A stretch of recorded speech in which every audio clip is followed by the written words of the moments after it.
And Ruth, her wife, she was involved with this school. It's a Catholic school.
And it is October 15th, 2024. And we'll start this meeting by the Pledge of Allegiance. I pledge allegiance to the flag of the United States of America and to the republic for which it stands, one nation, under God, indivisible, with liberty and justice for all. Okay. The clerk, please call the roll. Mayor Winkie, Present. Mr. Mowry, Mr. Yago, Present. Mr. Fulton, Present. Mr. Nordike, Mr. Wilhelm, Present. Mr. Dombrowski. Present. Thank you. We have a quorum. And we recognize visitors, starting from over here. Claudia Henning, 409 South Fifth Street. Jerry Peters, 409 South Fifth. Paul Sawacki, 129 Sundeck. Mary Zwacky, 129 Sunday. Bianca Tranker, 11 Granada Court. Kanda, 404 Fifth Street. Barry Keene, Hutton County. Christy Patterson, 408 South Third. Kenny Patterson, 408 South Third. Welcome all. I have in front of us, folks, the consent agenda.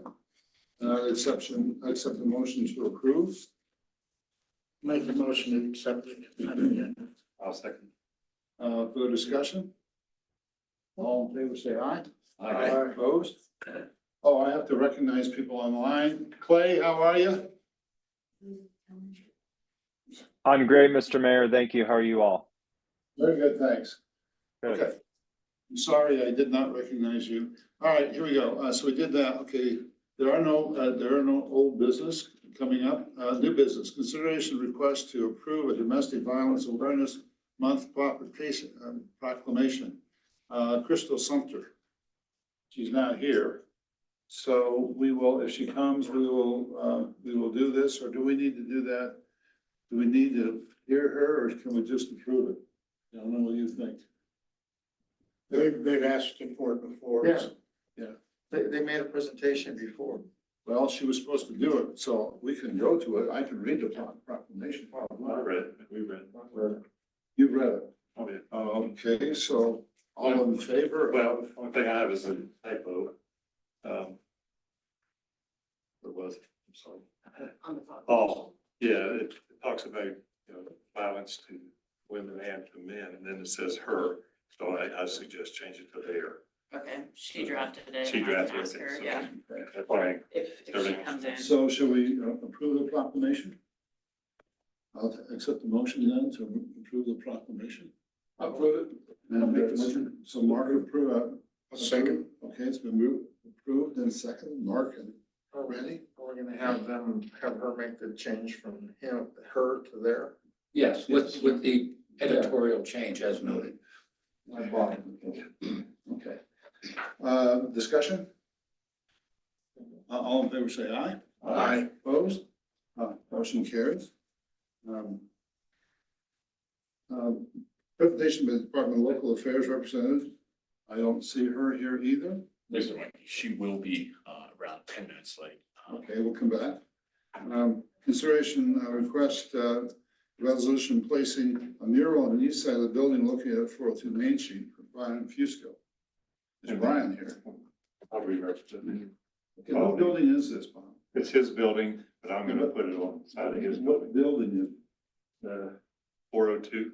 402 Main. 402 Main Street, Who's in that building? Is that on the north side, south side, south side? to the west side of mine. On the west side of your building? Yes. Yeah, the old True building. Yellow building on the corner of Yeah. 4th and Main. You see that now it's the thrift store? Yes, thrift store now, but they own that, and they Okay. live there, Yeah, all right. So it's the one, I looked at the mural and I was just curious, to me, it looks like it says, this is the matter of interpretation. See, doors open in, okay? Correct. So Except these when animals are trying to commercial get in. exits, they always open Okay, out. and the outdoors is out there. So it's let out the wild. And so it looks like you want to let them into the house. It's coming out into the yard. Yeah. The question I had is it says that you're gonna put it on the east side of the building. The east side of the building is covered by another building. The west side is the side that's on No, the street right there. Isn't it? the old Tribune building, which I own, Yeah, okay, 404 main. It's adjacent to this one too, 402, so it's their east wall, there's no windows or anything. And then, so basically, it's just gonna be there to invite people to come into my tenants' outdoor wood showroom. It's gonna be a fun mural that you'll get to, and what it is, Mr. Mayor, is that we're gonna invite people to, anybody to come in and it'll look like you're opening the door to let the animals. And what it is, for those of you who haven't seen it, it's animals that are here in the valley, wild animals. So it's just a fun thing to do, and I don't see any skunks. now we're getting about the bears too, so you only have so many coming out the door. They're all in the back, right? They're waiting to get out. They're waiting. I saw a black squirrel the other day, by the way. There's squirrels there. Yeah. Okay, turkey buzzard should be on there. All Where right, do you stop? So I need a anything? motion to approve.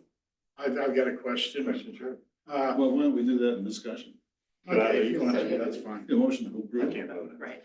Jeff, you want to make a motion to approve? Yeah, I'll make a motion to approve it. Need a second? I'm stepping down. Yeah, I'll second. Okay. I'm stepping down. Discussion. How high is this going to be? How tall is this going to be? Good question. The artist is doing it, Desiree. It's gonna be probably 7 feet, 7 feet tall, okay. which is door. Do you also, I'd like for you to get a release from the gentleman that owns the building stating he can do it. Yeah, And also I need to get something, because if he sells the building, Yeah. new owners come in and say, I don't want it there. there you go. So Good you point. have to remove. Goes with the building. Thank you, man. Okay, So is it gonna glow in the dark? Because Desiree did mine, and it does glow in the dark, so I'm just saying. Didn't offer it. So. Further discussion? Well, I hope it looks great, Bob. Really do. I love art, so. All in favor? Say aye. Aye. Opposed? Motion carries. All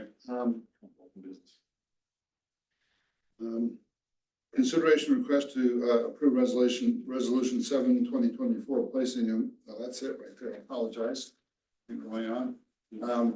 Consideration request to approve resolution 8/2024, amending the town Westlaw policies handbook to state the town will pay 90% of the health insurance for employees. We discussed that at budget time. It is in the budget. So all we need to do now is approve this. So I accept the motion to approve. make a motion to approve resolution 8-2024. Have a second? I'll second. Been moved and second. Discussion? All in favor, say aye. Aye. Motion carries. Consideration request to approve the contract with Alliant. So this is the company that we'll be using to help with the accessibility stuff for our website and our documents. They are the company that initially we've gone through, so we decided to stick with them. On page 7 of the contract, it has the pricing. So for 2 years, it's basically $6,000. And then if we want them to remediate our PDFs, it's $6 a page. Melanie and I are in the process of taking the training to remediate documents. But our thought was for some packets that, for instance, have the master plan with a lot of graphs, pictures, it would really be best to have them to do that remediation for us. What is remediation? It's making sure that our documents are accessible for people looking on the website who are visually impaired. Okay. And it, as of July 1st, 2025, we must be fully compliant. They're basically giving us a year to get everything going.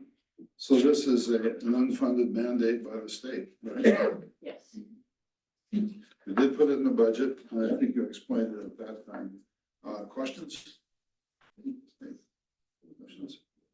If I understand that, we are required to do that accessibility by the state.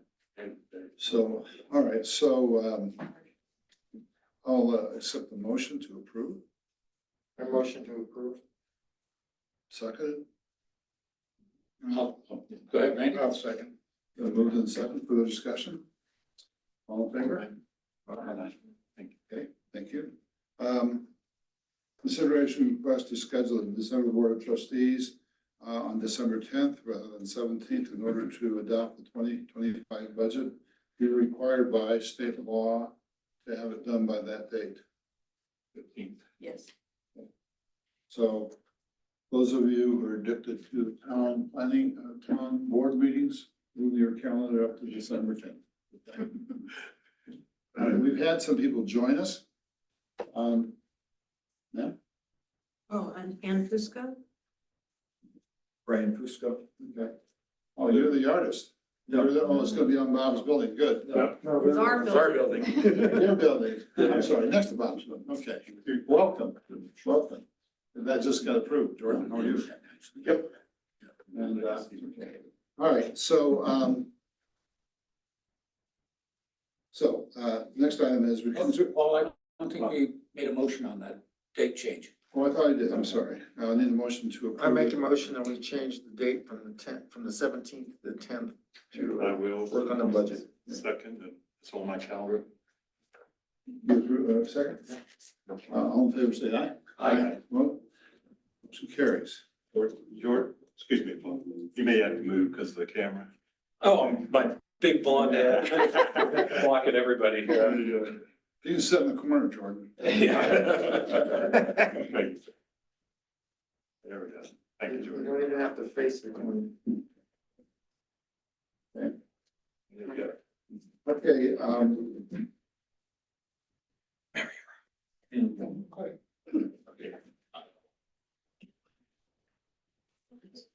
okay, so let's keep moving on here. We'll come back to your, woman from Dola. Yes, sir. We'll come back, we're Hi. just about done and we'll get back to you. Oh, not We'll gonna have rush the that whole night. No worries. All right, item G, consideration of approving proposed ordinance 6/2024 adopting the chapter 10, title 10, chapter 1, section 17 ADUs to the municipal code for the planning commission recommendation. And that would be Caleb, go ahead. So off the planning commission's recommendation to adopt accessory dwelling units to our municipal, or to our Title 10. The definition is a smaller dwelling on the same grounds as a primary home attached to the main dwelling or detached to the main dwelling. The dwelling shall be no larger than 2/3 of the conditioned area of the primary home and no less than 300 square feet. So by doing this is one check off the MHN land use strategies checklist from the Department of Local Affairs on Proposition 123 for the More Housing Now Land Use Initiative grant. Questions? So we're adopting the definition. Are we applying it to the existing zones as well at this time or not? Yes. Yeah, let me get more specific on it, yes. Roll this around on my screen. All right, so for agricultural, it'll be a use by right, residential single family, residential multifamily, mobile homes, more commercial, highway commercial is all gonna be used by right. Highway industrial, for now, it is prohibited. Plan unit development, it is A as in acceptable. B1, B2, and traditional neighborhood, all used by right. I didn't quite keep up and I. So forgot what I- basically everything except for Everything. highway, heavy industrial. It's a lot. Okay. Okay, further discussion or questions? How come we're not doing that one, the heavy commercial, Heavy industrial, industrial, sorry? that was through the planning commission, that was their recommendation to the board. Okay. Caleb, we talked about heavy industrial at the, I believe the last meeting, wasn't it? The last planning meeting. Correct. And I don't know why we couldn't allow it in heavy industrial. And the Pattersons talked about their building, which is heavy industrial, and living in the building. But why couldn't they have a dwelling outside the building? So it's not a matter of why can't they or can't they. This got approved before she brought this to the planning commission, so that's why it's at your your fee right now. We can modify that. Absolutely, as a board, you can. Right now, it sits as a recommendation to the planning commission for, the Patterson's item. It is, just a dwelling unit, and it's not specifically an ADU, so single family home is what you're looking at. So I'd like to suggest we allow an ADU in a heavy industrial. What do we have now in heavy industrial? Are No. single-family dwellings allowed there? No dwelling units above or behind. So then how can you have an ADU? Well, I'm just saying that the Pattersons have a building that, an adjoining property that they would allow, and we are going to allow them, whoever buys it, to live in the building. Well, it's not approved yet, I'm sorry. Well, I mean, assuming it will be approved. But, if it's not approved, then why could they not allow an ADU on the property? Probably because it wouldn't be a living quarters. Well, it's a dwelling, alternative dwelling unit. I know that, but as far as the heavy industrial, that's not considered a living space yet. Well, I'm just suggesting that we allow it. Yeah, I get it. Allow it anywhere is basically what you're saying. Excuse me? Allow it basically in any zone. Well, it's pretty much anywhere now, right? Yeah. That's what he's suggesting. I would recommend to the board, that if we're not, able to allow an accessory dwelling unit on heavy industrial, that you would, wait maybe till this is put in front of the board, the request to allow number 0.39 dwelling units above, below, or behind. And then if you were to accept that, then you can make the same motion as, allowing, ADUs. I would have to prepare a, revision of the ordinance, but you could also do it that way. That makes sense. Yeah, I agree with that too. All right, This isn't necessary right now. this is necessary before next month? Okay. What do you All think, right. Bob? Well, for this application, for the infrastructure, that's a checkoff point for our infrastructure for the water and sewer right there. That's correct. Okay. Oh, wait a minute, are you suggesting, maybe I misunderstood you, Kevin, that we push off the entire resolution or just modify it? Do it now as defined with the planning commission's recommendation, and then if we want, modify that next. Well, we need this, that's why it's like in the tricky spot it is. I need this to get approved, in order to apply, per board direction for the grant. But at the same time, if we don't prove it now, we're just pushing the problem off to November, and we're already gonna have a pretty big meeting in November. So I don't mind doing the paperwork to revise it after you approved it. I think administratively, I feel more comfortable, with you all approving this now. But that's solely up to your discretion. I guess I'd like to know what the planning commission thinks about having dwellings in industrial units with propane tanks and all the rest of it. Well, the Pattersons are here. And, Christie, do you want to address it at all? Well, I stepped down off the planning commission and asked for, heavy industrial to have, the allowable right of 39. There's one heavy industrial lot in the town of Westcliff that's not in PUD, and I own it. Say again, please. There's one heavy industrial lot in the town of Westcliff that is not in a PUD, and that's a lot that I own. It's 151 County Road 241, which is on Lake DeWeese Road.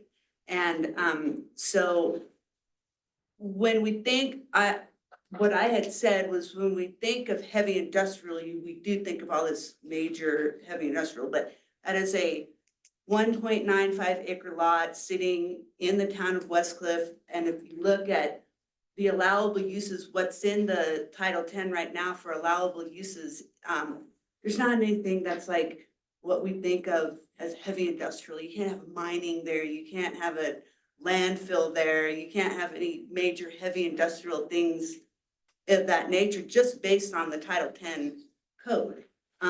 So there was only, I believe, 4 things that were allowed in heavy industrial that's not allowed in highway commercial, and those were a trucking operation, repair and maintenance of equipment, and repair, and sales of heavy equipment. I think that there was one more and I don't remember it, but, and then we noted that there are, automobile sales was one. There are those things going on in existing zones that aren't zoned heavy industrial.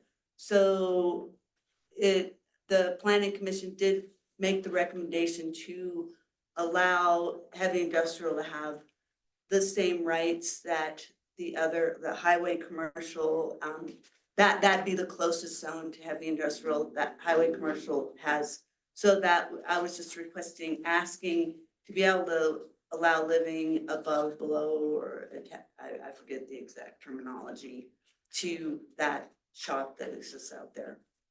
It sits on a 1.95 acre lot, and then the lot right next to it, which I also own, which is in Shadow Ridge, that is an allowable use in Shadow Ridge. So here we've got a subdivision that's more stringent, and they allow it in, it's on the plat and everything, but we don't allow it in the town of West Cliff. So I just asked for that. The planning commission did make the recommendation to ask the board to approve it, and so that will be on, I guess, the November agenda.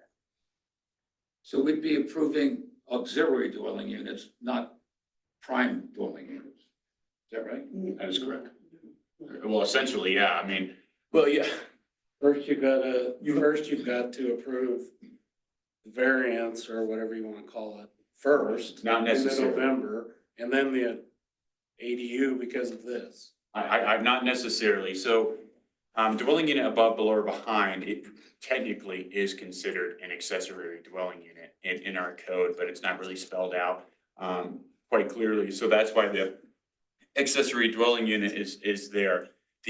Where it does point to number 39.39, there are some exclusions where it's not specific in the code. So above, below, or behind, that behind right there, if it was separated from the building being behind, then you can assume, if it was allowed, that you could have a single family home there. Hopefully that makes sense. Our code's a little murky, as are all codes, but I mean, you could allow an accessory dwelling unit now, and then look at 0.39 and see if you want to work on that. But what do you guys, it's whatever the intention that you guys want. Do you want a possible single family home there, or do you want an ADU home there, or do you not want either? It's a separate issue. This is just to see if we can get ADU in the current code ordinance. Agreed. Right? Yes, sir. Thank So you. the act, what I would see as the logical action, do this code, and then in November, when we hear the possible change to the heavy industrial to allow a residence, then that would be if that was approved, then approve an ADU on there as well. If we approve an ADU on heavy industrial now, we're putting the cart before the horse. It's a good recommendation. Yeah, we just brought it up.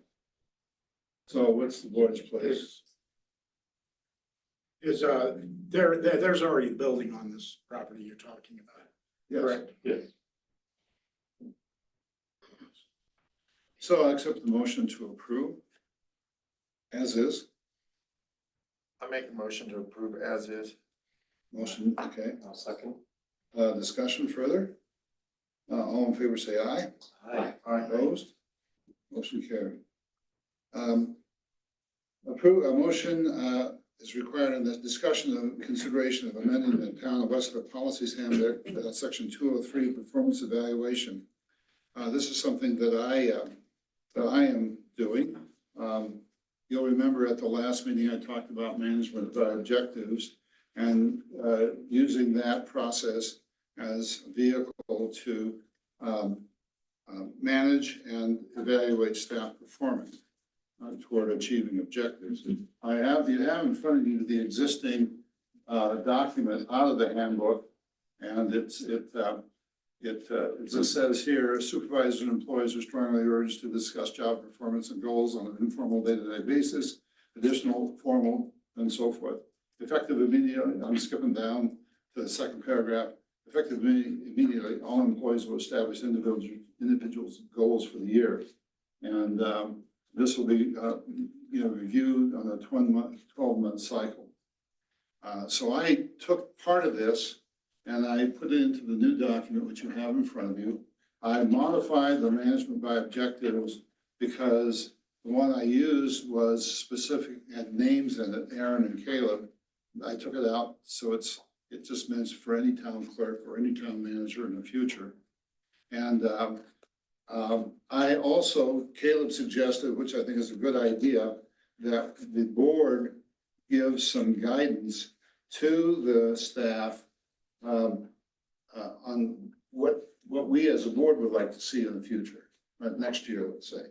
And it's not going to be all encompassing. It's just going to be guidance. For example, we might say, and I'm just, the board wants you to focus on beautifying Main Street from 6th Street to the Bluff, whatever that is.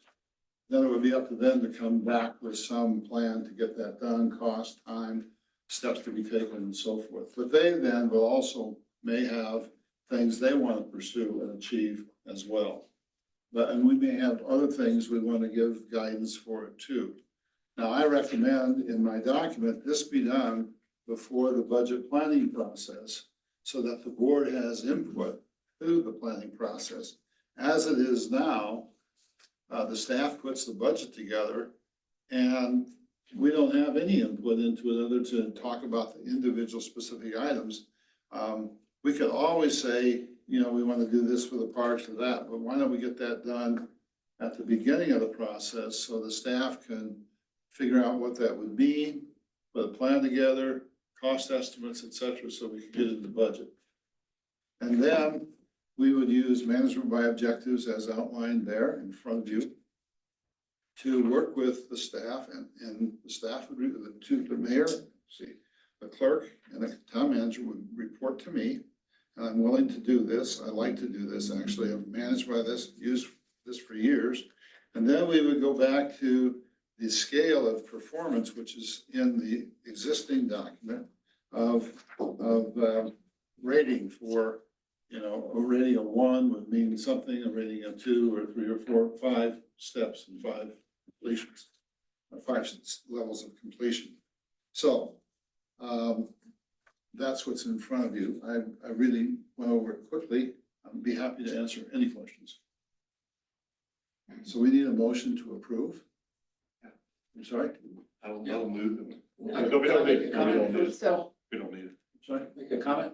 Yeah, sure. So in my years in aerospace and railroad industry here in Europe, these are the kind of plans that I've seen for Yeah. 40 years. Yeah. So Yeah. I think it may not be perfect, maybe it'll evolve with time, but I think it's something we need to do. Absolutely. You gotta take, if we don't, we can't just expect the outcomes we want simply to obtain. We have to manage our way there. So, Aaron? So Clay will need to amend, Yes, he'll have to He'll write have to an draft it, yeah. ordinance, so then we could put that on the November yes. agenda. I wonder if Clay has any comments on this. Oh, yeah. Clay, do you have any comments on this? Have you seen it? I have seen it. I would answer questions. If you had any questions for me. Better question to the board. Would the board be willing to sit down and maybe discuss a little bit more in depth what this will look like? Because I think, if we're gonna start to talk about reviews and, what reviews are gonna be looking like for the manager, yeah, I think it would be. Let me interject something on that. Randy had a good suggestion that 3 members of the board do the review, not including me, not including the mayor. The mayor would be there as your advocate. Yeah. All right. Yes. So the mayor would be in the review process, but not doing the review process. Does that make sense? Yeah, I believe it's just a little unclear right now because everything's not lined out. So without, it being super transparent at the moment, would we be able to I don't know, as, you know, a manager, be like, hey, you know, this is what your guys' idea is, here's mine, can we, you know, kind of combine and work on this together? In terms of objectives? Well, The not process you're. the process, yeah, because right now it's a little unclear. What's And, unclear about it? well, yeah, so without it being in writing, right, that's the part that's unclear. It's in writing, What is? the proposal, should Well, be, you're talking about the evaluation process itself, right? Yeah, I have the current performance evaluations. I don't have the proposed. you don't have the one, was this document in their packet? This is the It current. was not in the packet. You The had one I me, wrote out? yeah, you wanted me to just to email it to the trustees, not put it in the packet until we Yeah, had like okay, final so, revision. all right. Well, I wrote it all out, Caleb, but you know, you got the management by objective document and all that. So that's in there with the verbiage changed to just sort of be neutral as to, doesn't say Caleb or Aaron, it just says town manager clerk. So that's in there. Then the review process, is based on largely on completion of the objectives. Yeah, I just think like before we say, you know, hey, this is what we're gonna do for the manager. I do believe that maybe we sit down and when we talk, like, okay, this is what you were expecting. And this is what I would expect, and this is what's, you know, doable. In terms of the objectives? So, yeah, I think, you're talking about who is gonna be doing, so you just brought up a new thing, having it being 3 trustees, I didn't know that. So before coming into this conversation, that was, unknown to me. So I think having that lined up, so, you know, specifying 3 trustees, who would be a part of that. So, can I ask Clay another question? Sure. Clay, when you read this, there's nothing in here that prohibits us from developing procedures after we approve this. Is that correct? Yeah, that's correct. I mean, typically, you know, best course of action for doing an evaluation is using one of, especially for an appointed officer of the town, like a clerk or a town manager, is doing the, sorry, my dog pushed my door open, is doing the, is using like a evaluation rubric that goes through,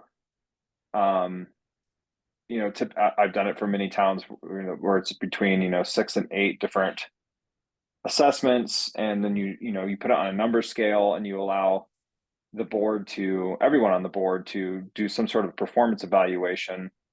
That can also often include, as this proposes, to have some sort of, you know, objectives or factors that you want a certain staff person to meet.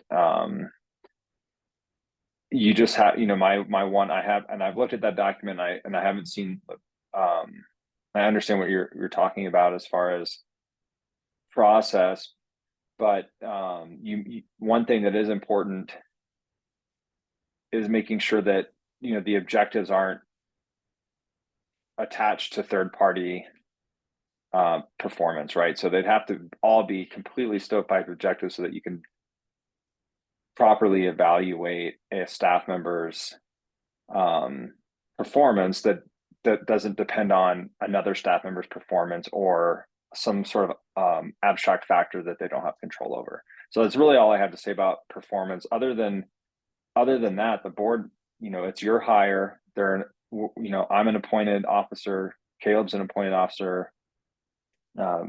Kathy's an appointed officer. As appointed officers, there are certain rubrics that, you know, you probably should have in place. But that said, you can do that however you want. It's there's nothing precluding you from creating reasonable objectives and then evaluating your staff based on those objectives. So, You Mr. know, Mayor, the we more had input, the talked better. earlier- Oh, I'm sorry. We had That's talked okay. about Go having a ahead, little sir. workshop to do some of that.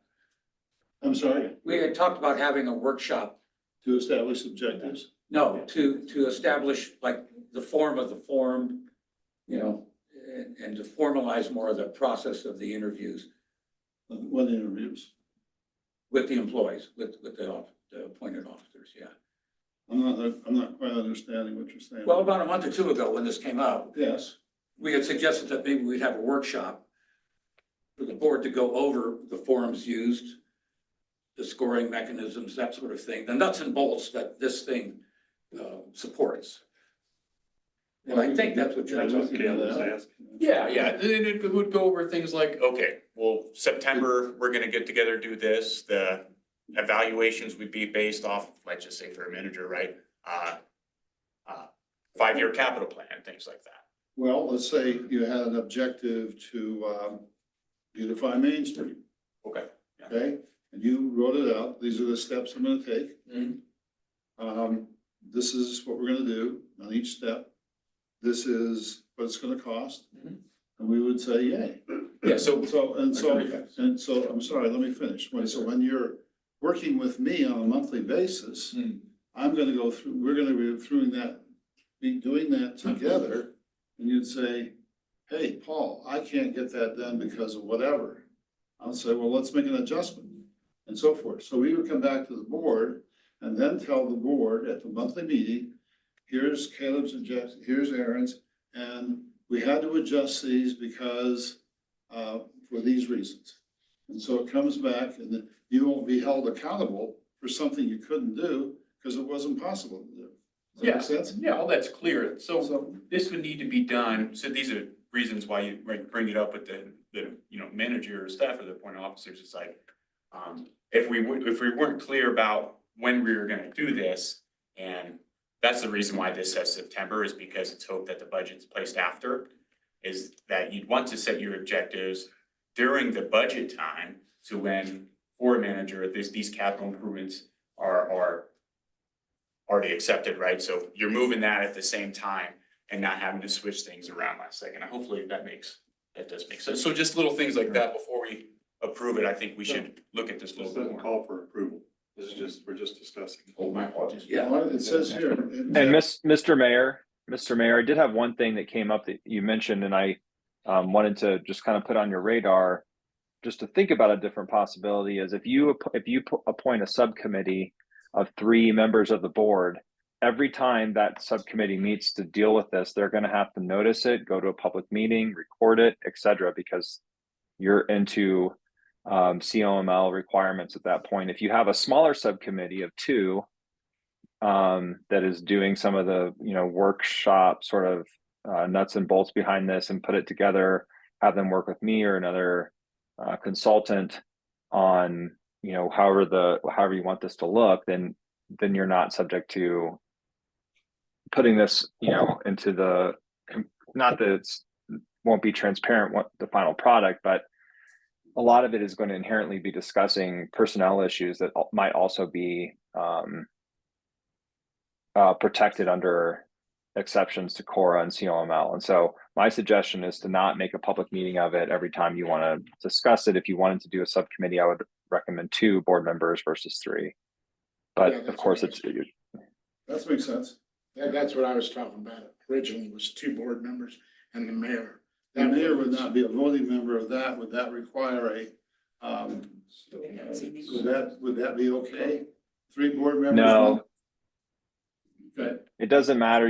Taking away the voting requirement isn't one of the analytical factors of COML. They'll just say there's 3 board members, and that triggers open meeting law. It won't matter if one of the people on the committee is not a voting member. Okay. Also, I have a couple other things I want to bring up. Some of this, like number 5 and number 1, they sort of repeat each other, and number 4 and number 6 sort of repeat each other also. So we need some clarification on that. Also, we need to set up a time frame so that, and whether it be halfway through the year before the budget, so or even March or something. When we can, in terms of before the budget, so we can bring our ideas to Caleb, so he's got enough time to do all this before the budget. And then also, there's also a problem with number 5. being in an executive session of the board, that shouldn't happen. That could be people thinking we're trying to hide something. So, and it's just regular talk that we're worrying about, what we should be putting into the next year's budget from the board. Okay, that's fine. May I say something? So what we gave you on your desk, section 203 is what's currently in our handbook. That's what that is, right? No, not what Paul emailed you, the 203. So that needs amended after you work everything out, so Clay can then do the resolution to approve. So what do you got there in your hand? What I wrote there in your hand? No, I've got that right here. This is what exists. Yeah, that's what we're trying to fix or change. Change, And the other one is the management by objectives one there. yes. Yeah, so, but as far as a workshop goes, I'm going out of town till January, starting on Friday. So I won't be able to be involved. At a minimum, what I would like to do then is set the management by objectives process in motion. You said you're familiar with it. And work with Caleb and Aaron to set their objectives for next year. And bring that back to the board at the January meeting, at the December meeting. So they have lined out then what they want to do. We haven't given them any guidance, which is fine. We can do that next year, but we did put a budget together, folks. And there are things in that budget that they, like this whole thing about communication, whatever it's called, those kinds of things should go into their management by objectives, along with the steps and process to achieve it for 2025. Yeah. And then we can fix this whole thing, hopefully, after I get back. You guys can work on it, sure, certainly, but work on it after I get back. Now, I mean, what's on the agenda now is saying we weren't gonna do a motion on this. It says it right here, approve or deny. I thought it said Discuss in consideration of amending. Yeah, so it says motion, it says. no motion is needed, only Underneath discussion. it. It says here, right here, H. H. Or is that over here? No, Page H, underneath it says no motion is needed, only discussion. It's saying. what you're saying, the motion. Oh, I see. Well, it says approve or deny, so. That's above, that's one. Is that the one above? That's All right. right, that's my fault. Okay, so it's discussion, that's fine. And so what do we want to do? Do we want to wait till I get back, or do you, I would wish that you would, so I could have input. Any way you can zoom into a special meeting? I don't know. Try. You try. I don't know how that works. But I can try. I don't know where I'll be, but I can try. But You can email me, I can help you Yeah. set it up. Yeah. remotely or something. I can try, but Aaron and Caleb can both email me what they're gonna do in their objectives. That would start January 1st. We would bring those to the board at the December meeting. Is that fair? Yeah. Yeah, that's what we're talking about anyway. I mean, That's what we're talking about anyway. right. One other comment is getting these details clear to everybody. I don't know if you'll agree with this, but Round Mountain actually spent a year doing our recent rehab of all of our procedures. Yeah. Anyhow, it took a while. Yeah. Well, I mean, we can just follow we're gonna follow the existing one too, just with. Right. Essentially, that's, we don't have to change anything, but I think this is pretty cumbersome myself. Mhm. No, we do. I mean, my experience is getting this stuff right is a difficult task every place I've worked.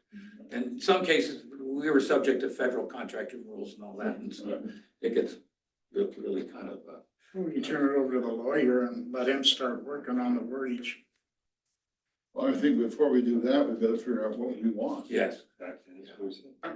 Need to ascertain like timeline, when if this person's input is this and.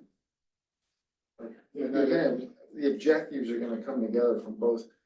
I would assume that you would ask the two employees to make their objectives, and then you have a set of objectives too, that you wanna meld together into the official objectives. That's what they made us do in the government. for Yeah, years.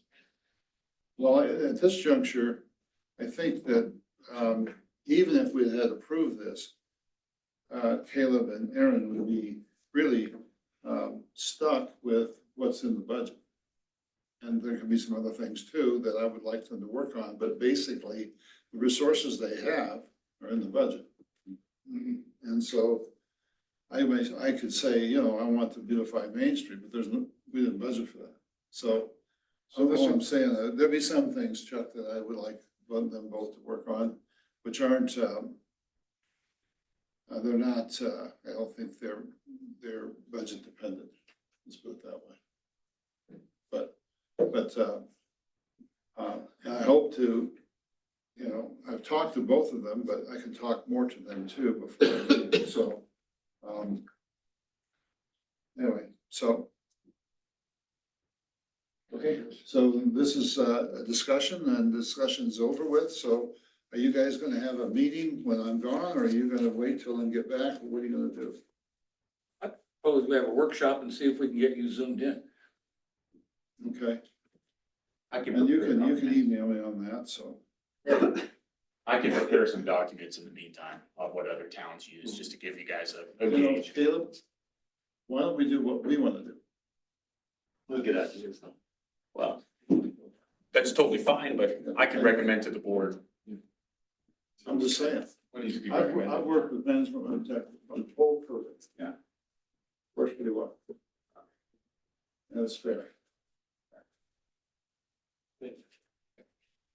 Is there something wrong with me, with us working together as a team? Well, we're gonna have a workshop, Caleb. Perfect. There'll be cross pollination at that point. Good. That's a goal. So, okay. First steps. Yeah. All right, You guys agree with that, right? Workshop? we have, Randy? yeah. We have, this young woman here Hi, from NOAA. You have the floor. hi Team Westcliff. There, Randy. This is Randy, everybody, sorry. Hi, You have a last name, Randy? Randy Sneed. I'm the South Central Regional Manager for Department of Local Affairs, so I'm somewhat local, other side of the Sangres. Got 10 counties. This is kind of my furthest in this direction. Where do you live? I live up in Creed, Colorado. Greed. Yeah. Yep, and my whole family was kind of from the valley, so I spent a lot of time on the other side. I've been with DOLA for 6 years, but just moved into this region 2 years ago and sort of never managed to make it around the backside of those mountains. So I really enjoyed getting to know Custer County, Great theater. and the wonderful folks here. Great theater, right? You guys have a lot of theater action. I think Colorado mountain towns do pretty good. Pretty good. Well, good evening. Happy to report that we recommended a nice grant with a very low match for housing assessment work here in Westcliff and the greater Custer County to our executive director. Still waiting to hear back on those, but expect we should see the result of it within a week. Second, please. I didn't quite catch that. We just recommended Westcliff's application for a housing needs assessment and market study, a painful but necessary piece of a lot of the affordable housing work that we've been doing in the state and that we're going to continue to do with new legislation that was passed last year that we're putting in place. Mr. Mayor? We just met with Chaffin, Mhm. and they are gonna do a housing needs assessment for us. Yes, sir. No, They're not. No, not financing that. correct. And the off chance that we did not get approved for this grant, to do the markets, housing needs assessment and the market study, I put in, Chaffel also does market studies, so that is kind of like, hey, if this is, that's our Hail Mary, essentially, if this is not fall through. And this is one, Randy, that Silver Cliff and the county participate with us. Yep, that's the one. All three of us are funding it. It's okay to be confused. It's been a whirlwind of 3 years of just different pots of funding and one-time funding and fitting different kinds of funding together and set asides, and that's why all of our brains are kind of fried. But so for the more housing now, so Dola's bread and butter for the team that I work on is the Energy Impact Assistance Fund, and that is been around since the 60s, and it's from severance tax, and we actually know what we're doing with that fund because it's we've worked on the guidelines for a long time. That's stays at about, depending on fluctuations in severance tax, it stays at about 90 million a year. Just the portion that we invest into local government priorities, pretty much as you set them. And that being said, when we have more severance revenues than we expect, then we set asides that maybe focus on so we're not prescriptive as far as like requiring legislation like ADUs. We like you to follow best practices that may have come from some of our programming, but we certainly try to invest in a way that's reflective of your priorities and objectives, not ours. And that being said, the powers that be sometimes do set asides like more housing now. We did a climate change challenge for resiliency projects like hazard mitigation, that type of thing. In the past, we've done childcare, reducing rural healthcare costs. The clinic here was part of that initiative. So this More Housing Now is an example of one of these initiatives. We know we have it for sure, the December 1st cycle and the April 1st cycle.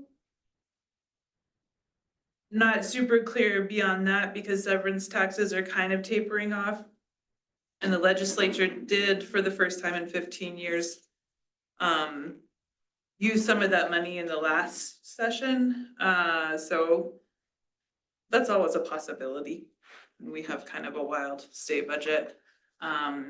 Fingers crossed that doesn't happen and this set aside continues, but the set asides are certainly not as reliable as our normal energy impact cycles that we use for like the work we're doing at Round Mountain Water and Sanitation and kind of any of the general ongoing municipal and county projects. That's usually a 50-50 match, and available 3 times a year. So it sounds like, just from Caleb, and we work, we're all formerly local government folks, so we work primarily with your managers when we're trying to figure out what the board's priorities are, and what's going on in the community, trying to prioritize what we're applying for in a given year.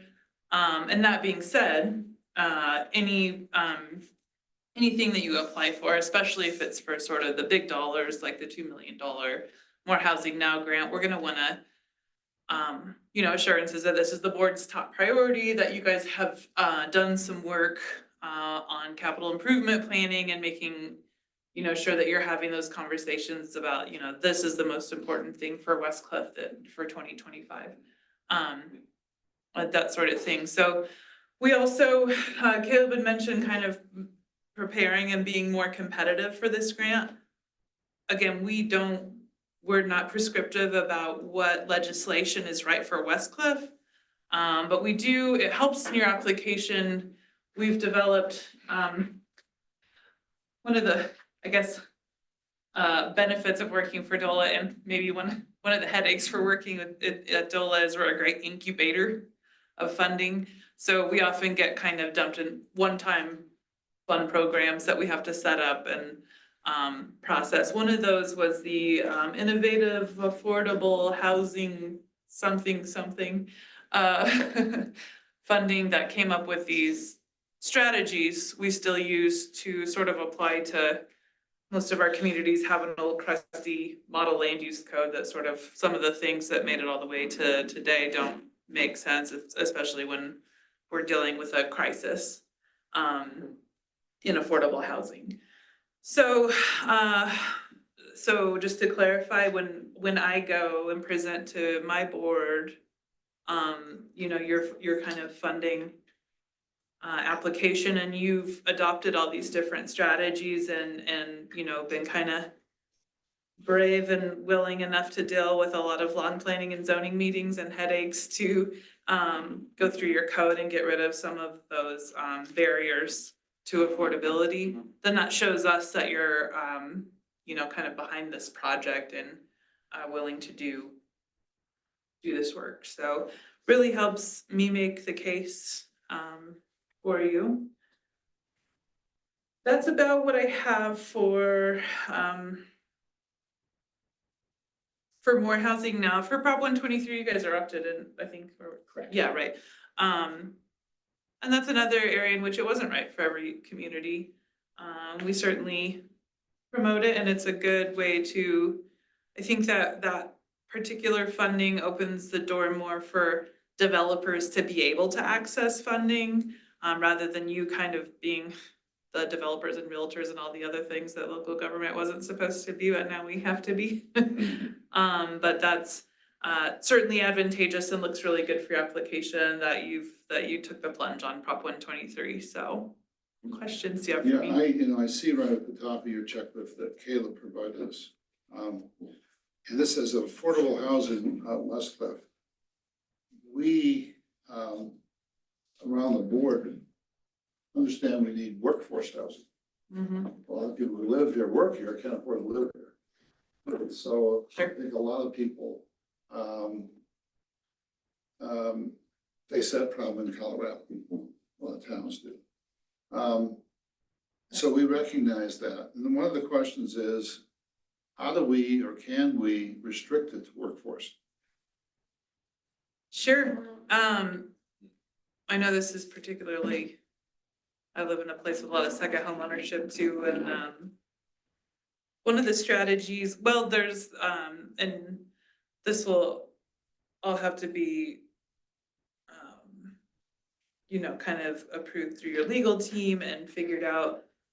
So there's some different strategies. There's deed restrictions that can look a lot of different ways. Salida is trying something pretty novel that is a workforce right of first refusal. So typically when you have a bigger development, you're gonna have to have some market rate stuff to pencil it out. That might, almost for sure wouldn't go to workforce in the current climate, right? That would go to higher income, maybe retired, something like that.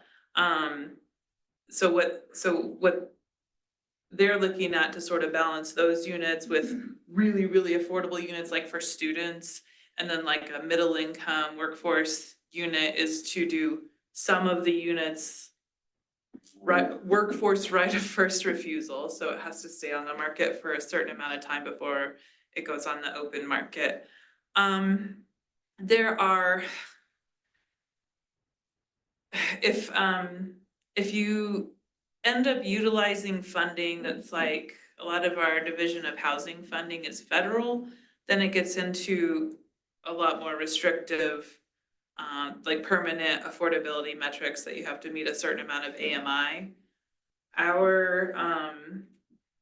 should mention that More Housing Now is, I'm gonna say 130 to 160 AMI, but I've slept since I looked at that number.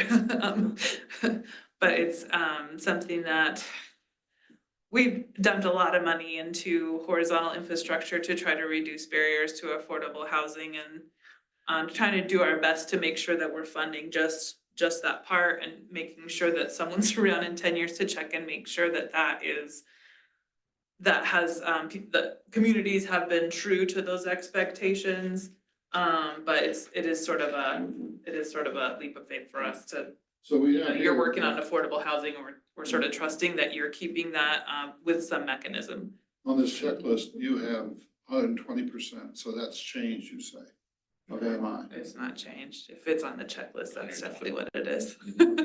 That's way more reliable than this. Very good.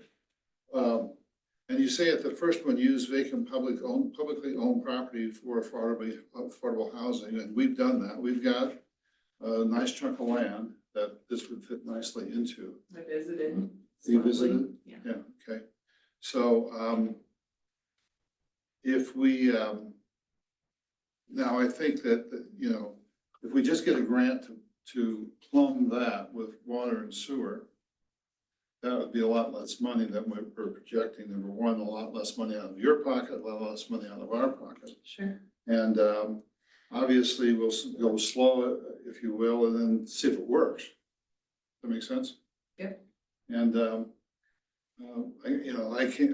not gonna speak for all the board members, but I think a number of the board members feel the same way. Let's go slow, let's take it easy and see how we can get this done for our needs, which are yet to be defined. We had a study done, the one in Caleb for, was it 23 or 20? 2022, 35 homes, and then an additional 55, so 85, So, which is hopefully not. but that's in the county. 80 units. So that could be here, that could be in Silver Cliff, could be out the county. So we started there.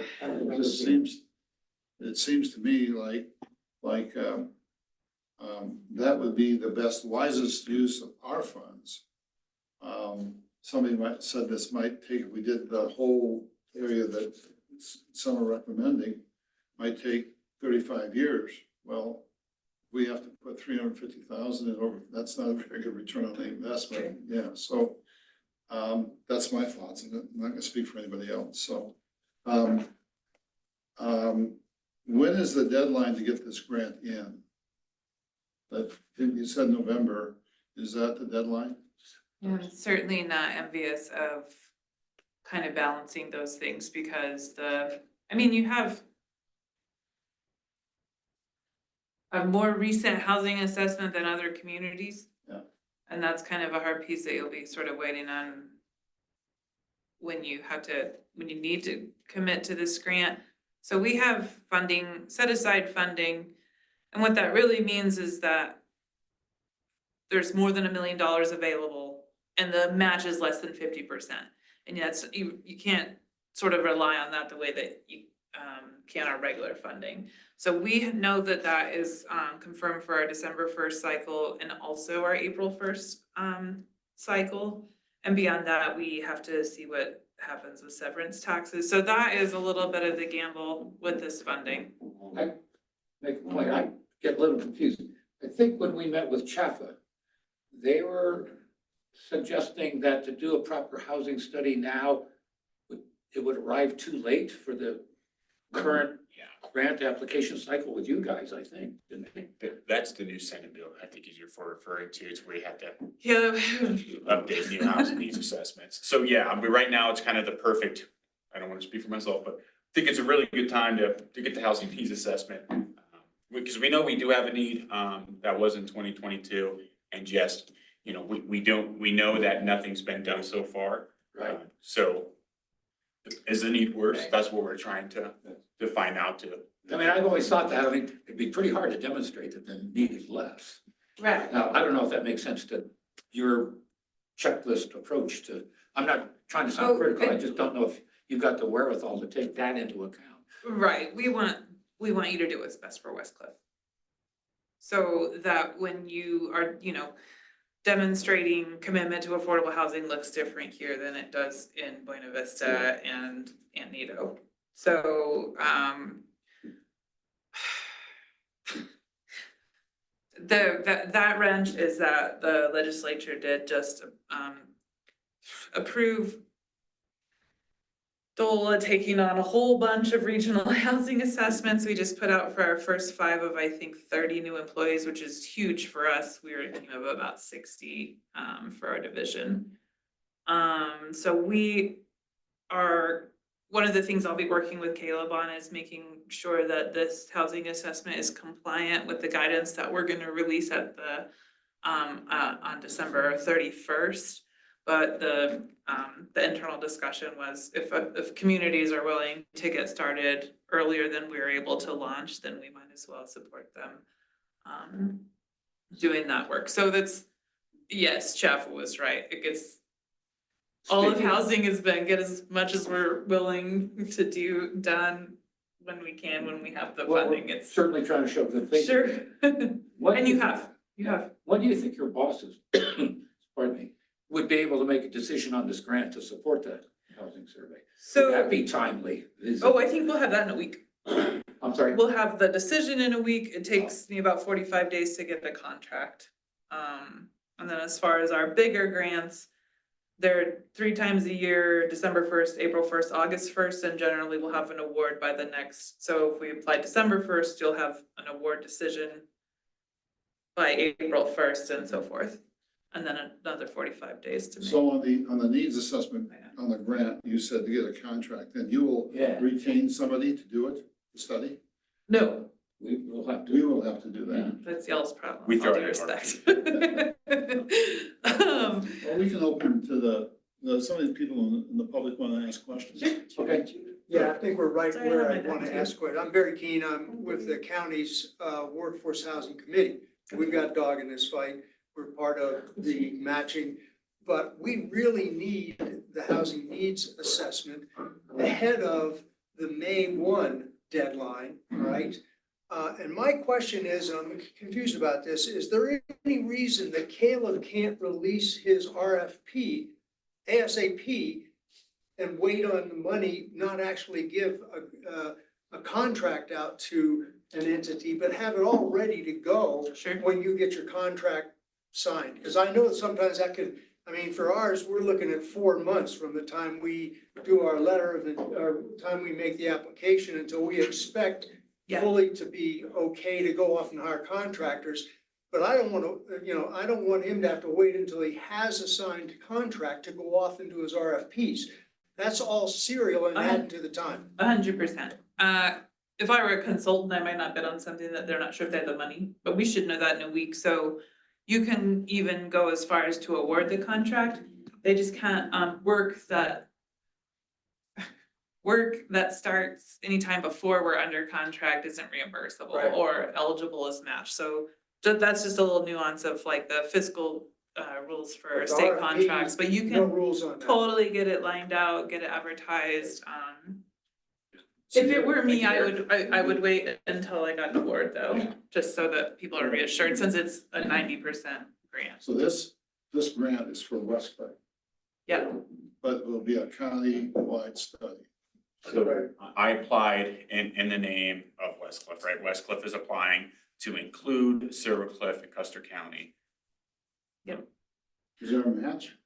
there's a 10% match. Yep. I think I saw that, okay. Silver Cliff and the county forked up some bucks on it. Correct. Yeah, we're giving 6, they're each giving 1,000. And again, the market study was an additional cost. I wouldn't space it in that price. It's specifically for what we have.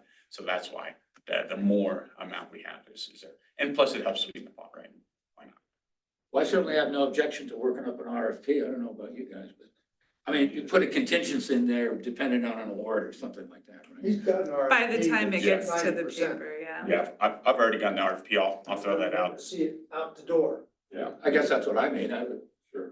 Yeah, I mean, as long as we're not on the hook for something we can't pay for, so. Well, I'll put it out farther enough to where I can cancel bids if needed. Does Clay have any words? I of won't wisdom say on this?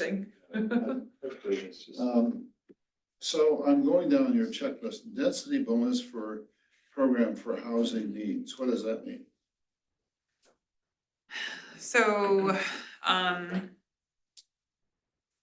that can look like sort of, some of these are written for metro JV level of, developers that are kind of knocking down your door.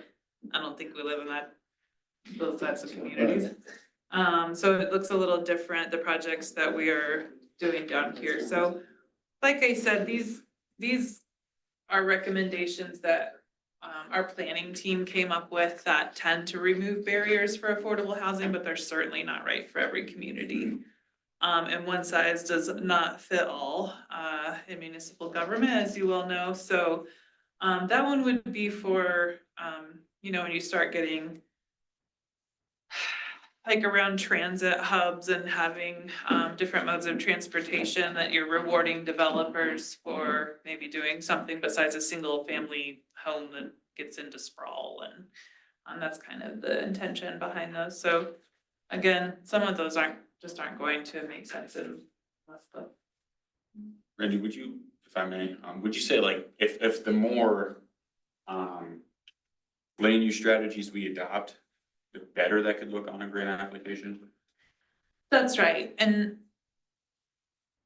we have seen a range, but yeah, if I say, hey, out of these 30 odd strategies, West Cliff has made an effort to adopt however many of them it's,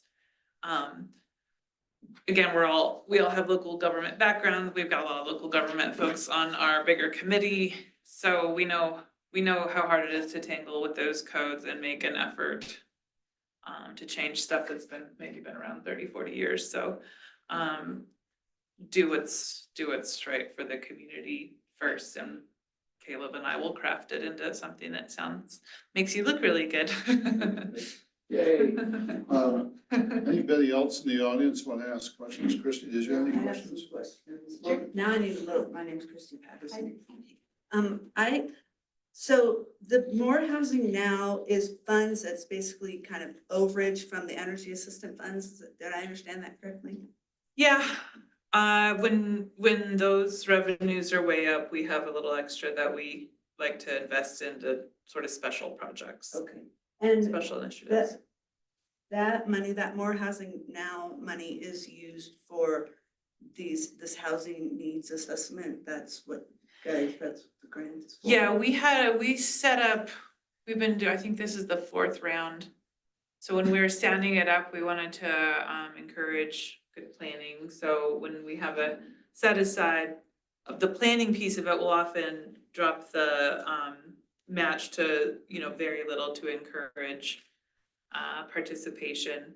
So that part is the assessment is a sort of the planning category for that set aside. So it's a 10% match, really great deal.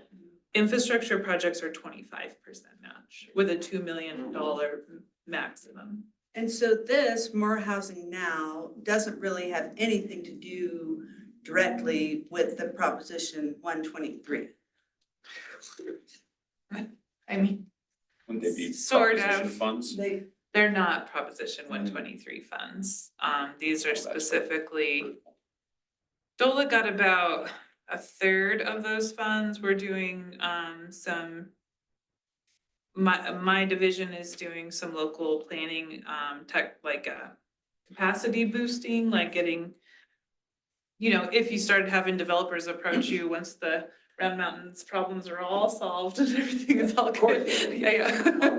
That would be appropriate for like fast tracking applications that are taking too long or something like that. A lot of that money went to OEDIT, went for things like modular home manufacturing. The other money that DOLA got is capitalizing the existing Division of Housing Fund. So all that is to say is just kind of all over the place a little bit. It's been a confusing couple of years for housing funds, but this one specifically is horizontal infrastructure. So there's not a whole lot of funding around for that. So the only reason I'm asking these questions, I sit on the planning commission, and we've had a lot of talk in the planning commission. A lot of people have shown up at our meetings with a lot of questions. And I would say that probably the biggest concern, I don't think there was anybody that was objecting to any kind of workforce housing for the most part, but the biggest concern was that if grant money was being used, then it could allow an opportunity for housing to not go to our existing workforce and people living in our community, and it could possibly bring in a bunch of people from other areas that are just going to be able to find really cheap places to live. So is there anything that can be done to prevent that, or is that like, I fully understand what you're saying about like federal funding and things that does ratchet you a little bit, but with DOLA money, is there anything that you guys offer that would then mean all of a sudden we're having to provide or throw it out there that we have this available, and all of a sudden it goes statewide and we're not able to help our existing workforce? So that's a pretty tough local conversation. I think that assessment, like specifically community action plans that are going to be required with assessments that say, hey, we do have a, really low income rental need, but we have a surprisingly big missing middle need. That kind of informs that conversation. we have a AMI target that you need to hit, and it'll, maybe not increase, but, the entire project will be subject to it if you start getting into certain loans for vertical housing that have like federal requirements. And that being said, I guess my guess is that it's a little bit far from that to where like all communities really in my region, in my 10-county region, are trying to do some version of this. So there is always, there can always be a rough road getting the community to agree on a certain affordability point. Something that I always recommend is looking at mixed income neighborhoods, where there's a little bit of everything to kind of reduce, like, you're not gonna have results if you do really low income, all, put together over here in a corner in West Cliff. I think we all kind of know that, so that's a local conversation that we have some guardrails around, but we're not being prescriptive, and we're not shipping any folks to come live here once you get them built. Is it possible, assuming these are built in the first place, like, Sure. that in an application process, is it legal or okay according to DOLA and other agencies that part of the application process could be show how many years you worked here, and those people that have a work record here are bumped up to priority list? Like a lottery, essentially, right? So if you live in or work in West Cliff, you get higher priority. I mean, I can't imagine we're the only town struggling with that aspect of it. No, right. I haven't heard of a tenure thing, but I think it's I know that when deed restrictions for purchasing housing are done, you can say, like, you have to demonstrate that you're still working and living in the community every year, I think was one that I've seen. So I think the possibilities are kind of, I don't know that there's a whole lot that would dictate to you what you can and can't do outside of like fair housing law. Yeah. So I think you can kind of craft it around, we want people who live and work here to live in these units. Could I ask Clay if he knows anything about it? Sure. Could I ask Clay if he has an opinion? I don't know if you heard the question, Clay.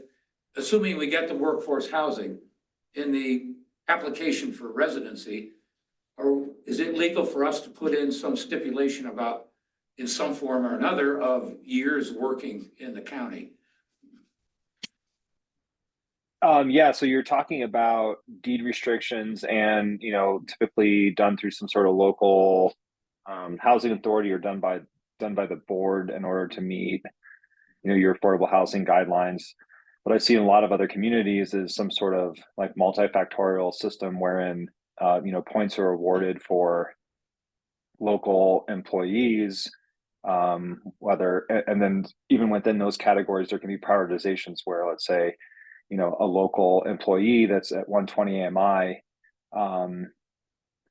gets 5 points, but a local employee that's at 120 AMI that's in public service, such as firefighting, search and rescue, et cetera, get 10 points. So, I mean, without getting too deep into it, I can say you can make it simple or you can make it wildly complicated, but in any event, you can allow for, local labor and amongst other factors to help determine who you get as priorities for these types of things, because typically there will be a kind of a swath of applications, and you're going to have to sift through those applications to determine, hey, we have 30 houses, we have 100 applicants that are under 120 AMI. How do we pick the top 30? And then, so you're going to have other factors. So yes, that is certainly something that, you can do. And we'll discuss that, I guess more when we get closer. Okay. Right. It's down the road. But it sounds like it built first. goes away to answer your concern, doesn't it? It does a bit, but the other thing that I kind of was said, but not necessarily, I don't know if it's understood, is that I'm assuming that this would be like maybe a developer coming in, that would be partnering or working with the town in some way, but if that developer were to take some federal funds, whether it's USDA funds, maybe they want to look at low-income housing tax credits, then I think you would be, if I understand correctly, then you would be obligated to not necessarily support our local workforce housing.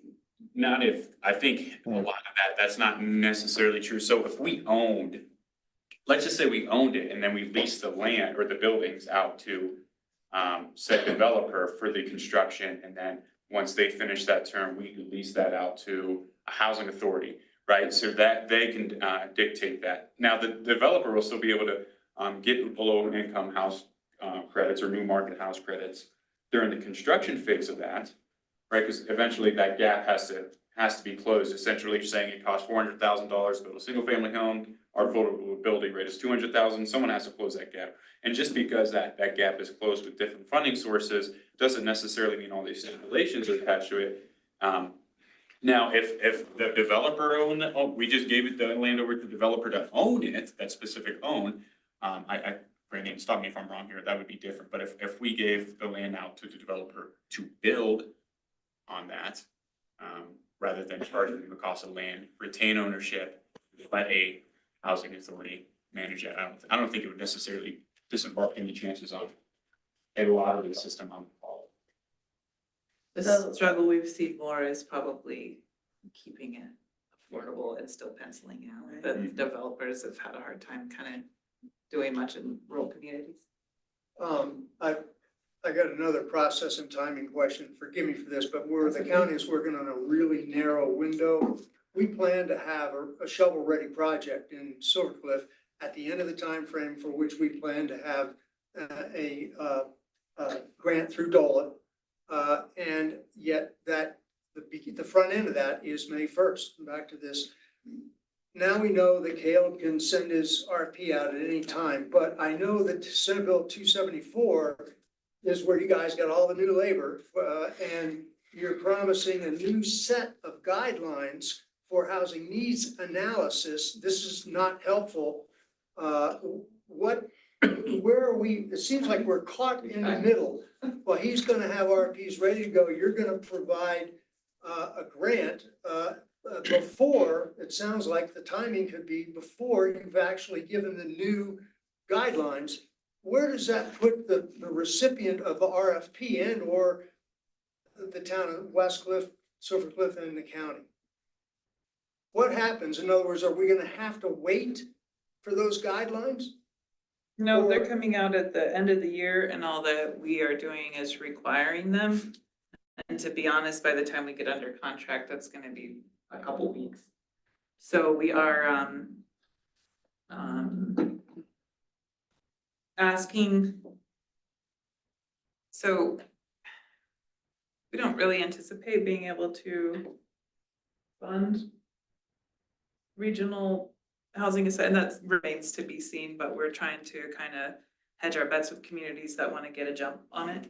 Right. So it really isn't too much of a schedule issue. We might wait a week or two from when we're under contract to when we have the requirements, but that consultant could be doing a lot of data gathering. There's quite a bit in the legislation itself that sort of dictates what's going to be required, like the action plans and water storage considerations. So your RFP needs to make reference to Senate Bill 274. It definitely does. Yep, Okay. first paragraph.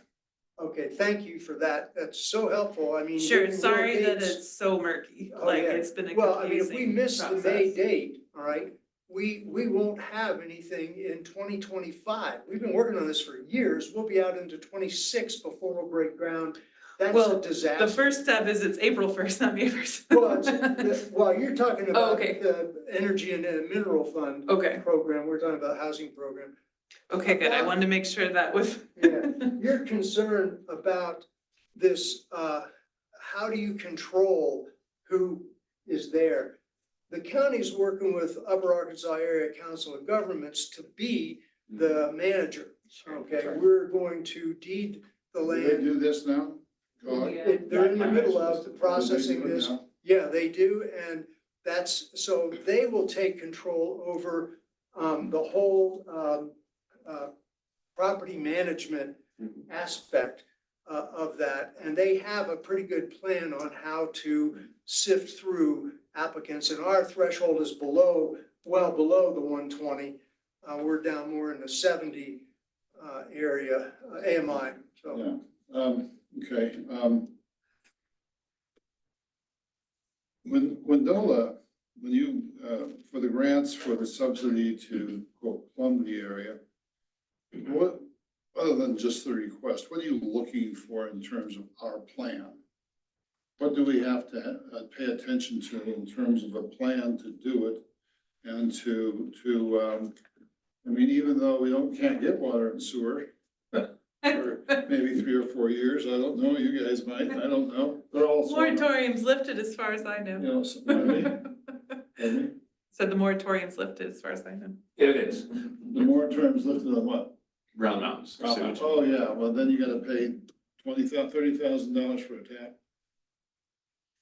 What's your problem? Okay, good. That's so common. That's affordable. And I also noted here It's typical, that actually, it's low. you require that these homes, these dwellings, whatever they are, be with the current code on power, on energy efficiency. That'll raise the cost. We won't get into that, to be honest. Our grants are state funds and we're asking that you stay within income guidelines, but we won't be touching anything vertical. We're not, I think, allowed in statute to get into that, and we have a whole other division for that, and that's their problem. It just says energy, HR 22-1362. That will increase the cost of the dwelling if it's a single family home. Now, you also said that the way you see it working is, maybe this is from your viewpoint, that would be a mixed use area where you have. That's just one. Yeah, no, I'm just, and I don't mind that, I think it's good. Sure. But then it comes into the grant funds being used for a developer to profit off of that and so forth and so on. And you know who's gonna answer those questions? Not you, it's gonna be us. And Sure. so the point is, we have to think our way through that aspect of it. It's gonna be mixed use. I agree. Like I said, my region's a little different than what they're working with, you know, like my I-70 counterpart, and it's a little bit, you know, it's a little bit it's more speculative in a rural community when you don't have so many developers are knocking down your door. Like we in Alamosa and Del Norton Center, you know, looking at very much a nonprofit developer model, because there's just no way that it's, you know, someone's going to be charging in here and building a beautiful mixed income, you know, neighborhood type of thing. So the best I can give you is that we send out a contract and you can have your attorney take a look at it. But again, state funds are a little less prescriptive than federal funds, and we're just trying to kind of partner with communities to get some infrastructure built. If it helps you reduce the work that you're doing in affordable housing, helps you reduce the barrier, make the homes a little more affordable. So it's not something that we need you to do. The one final question I've got is, you mentioned mixed use, which I like, but what if, you know, what if we want to have people who can purchase these homes as a starter home? Sure. Everybody's got a starter home, and they're gonna appreciate value and so forth, and they're gonna get some equity and all that. But are there barriers to doing that? From us, there's certainly barriers to getting, I don't know what starter homes are even. Sorry? Starter homes do not cost what they cost when I was buying a starter home. No, So that's not something that will be dictated by us necessarily. I think the housing action plan will, even the one that you, the one on the cliffs that you already have will sort of inform your sweet spots for what's really needed here, and I think those numbers will be updated, but that'll give you a general idea. It's different in every community, so yes. Even just those starter homes, I think, are at a higher price point than we all want them to be. We want you to do this development so it has a high enough mix of, you know, rentals and affordable units to where it pencils out for our requirements for the AMI, but other than that, again, it's been dictated more by if you can get a developer to work with you and they put plans on paper, and then it comes out that, you know, you need X number market rate units to even make this happen, and then you can restrict X number workforce. You still want to say something? You had your hand up earlier. So I was just wondering, you know, we make it affordable, who takes care of the unaffordable part?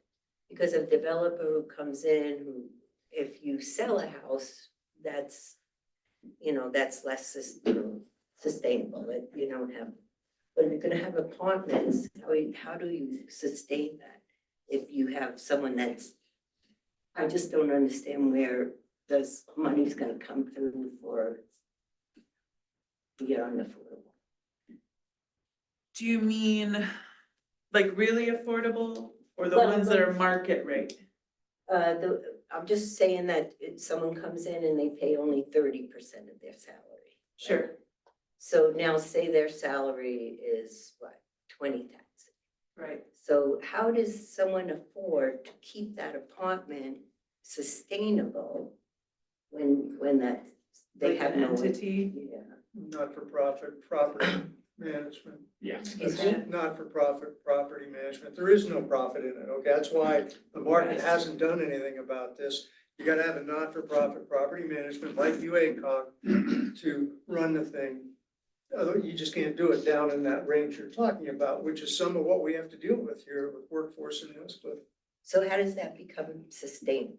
Well, they can afford to, UACOG has funding from their upper echelon to sustain these things at that level, plus. So it's you almost build- like Medicaid or welfare No, in the same kind No of. welfare in this. Okay. This is people pay real rent, all right? However, first off, you start off, you don't build exotic homes. You do things like manufactured housing where you can put something on the ground for an amount that maybe would pay off in 10 years, okay? UACOG doesn't require the kind of repayment that a private developer would require, a bank would require. So maybe it doesn't pay back for 10, maybe 15 years. They can stand that as a not-for-profit where a normal developer won't touch it. So then, once that that housing is built, then we would give it to what you're saying, that, Right. what's the name of that? Upper Arkansas Area Council of Governments, even before it's built, So they would actually own it. we would deed the land to UACOG. We participate with them in getting the money, what they call a capital stack put together. Prop 123 is part of it, $66,000 a door for Prop 123 money that would be entitled in that. And then other monies come in. And so the debt that they have to pay down is very low in the end, all right? Because you start off with grant money and you have a not-for-profit. Otherwise, it's not doable. So like if you have an apartment building with 35 units and the only person owning that building is the Arkansas.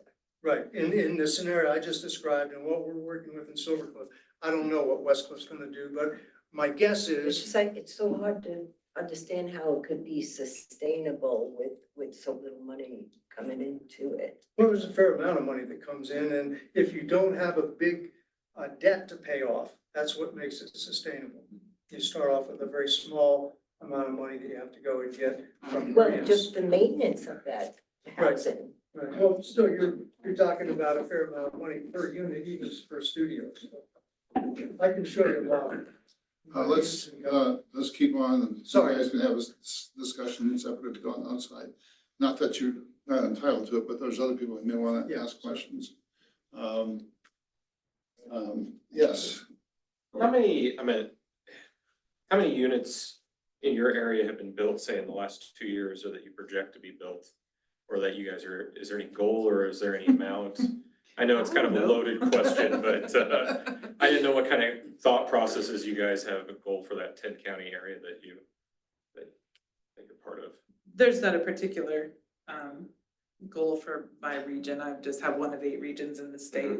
Right. There's 8 of us.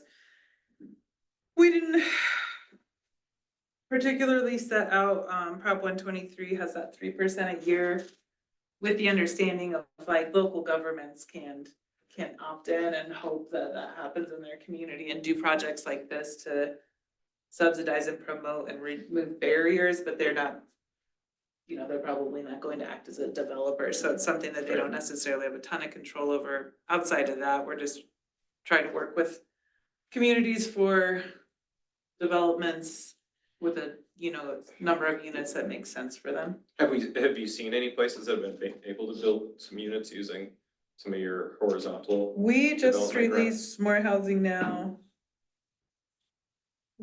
I'm just looking for examples. August 2023, so I have one that's getting close in Alamosa and Salida. Buena Vista.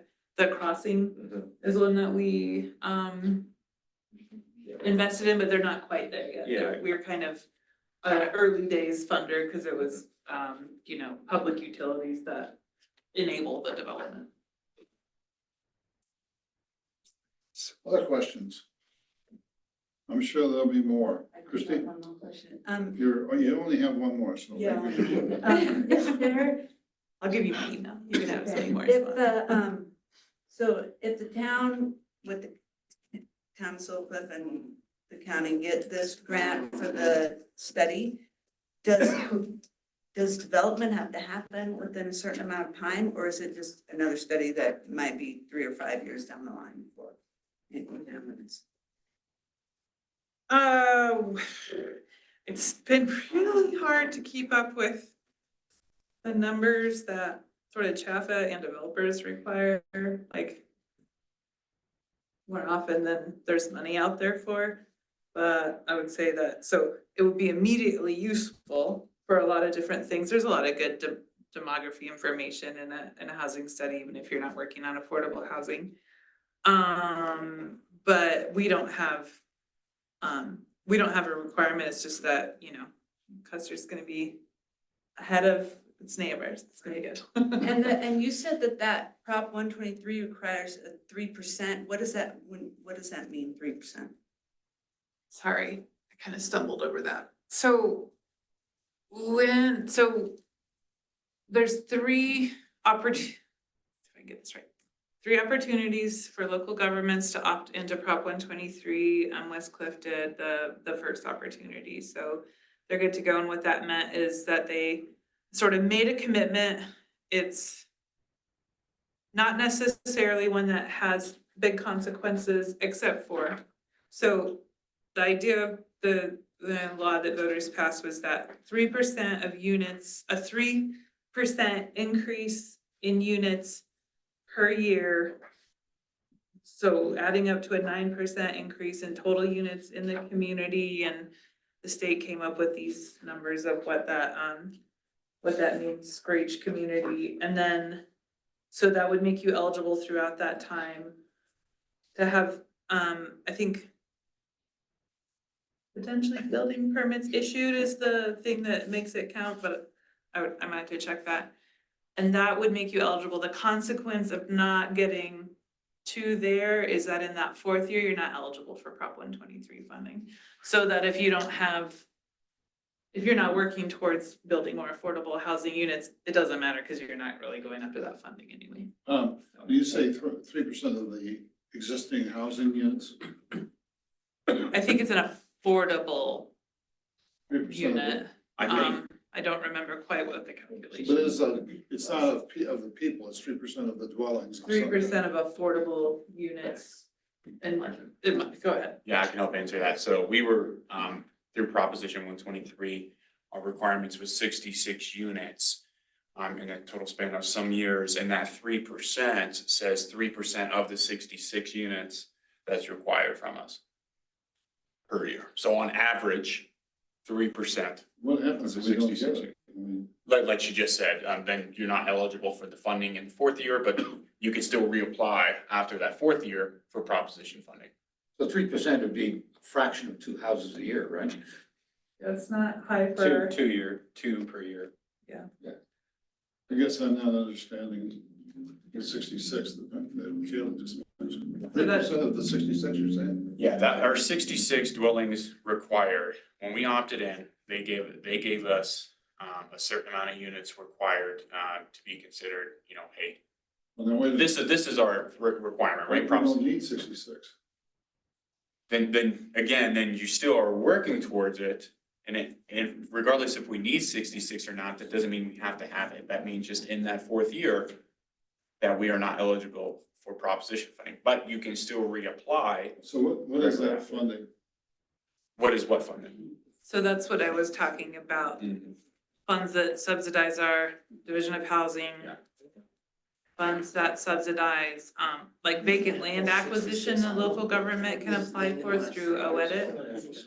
All right, so we have some land that we own, the town owns.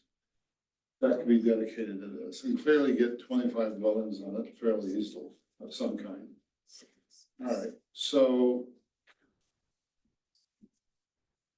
And let's assume that we build them. And they're not filled. And what reason would there be to build more? There wouldn't be. Yeah, I So don't think that then- you would opt So in at that whatever point. funding this 3% is would go away, but what would it have done for us? This funding? Hopefully help your developers get a affordable housing development to pencil out, is the intention. Yeah, it is, unless they can't rent them. They're gonna, in other words, there's nobody who wants them, needs them, whatever, so you've met your demand. They just, well.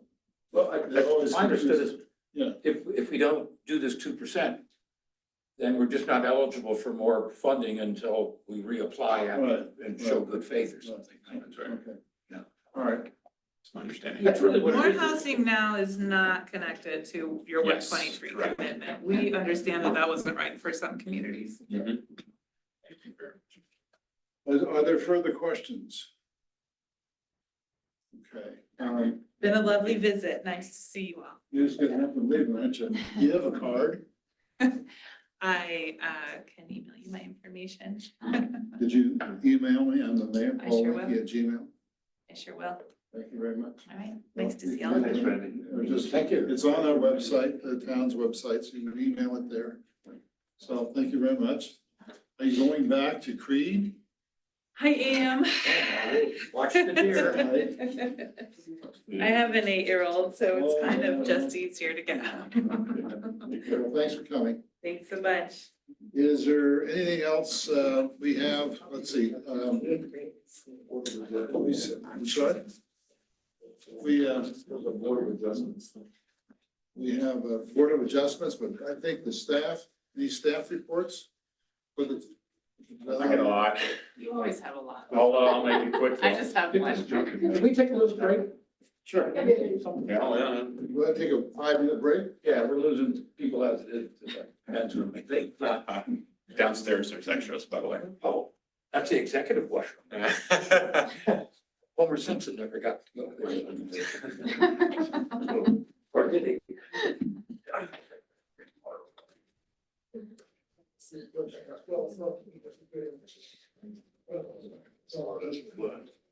I know.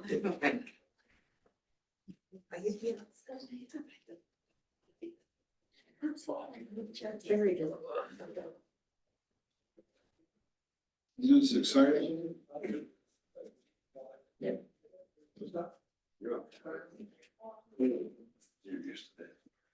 Yeah, it's the start of season, it's pitch black there, but I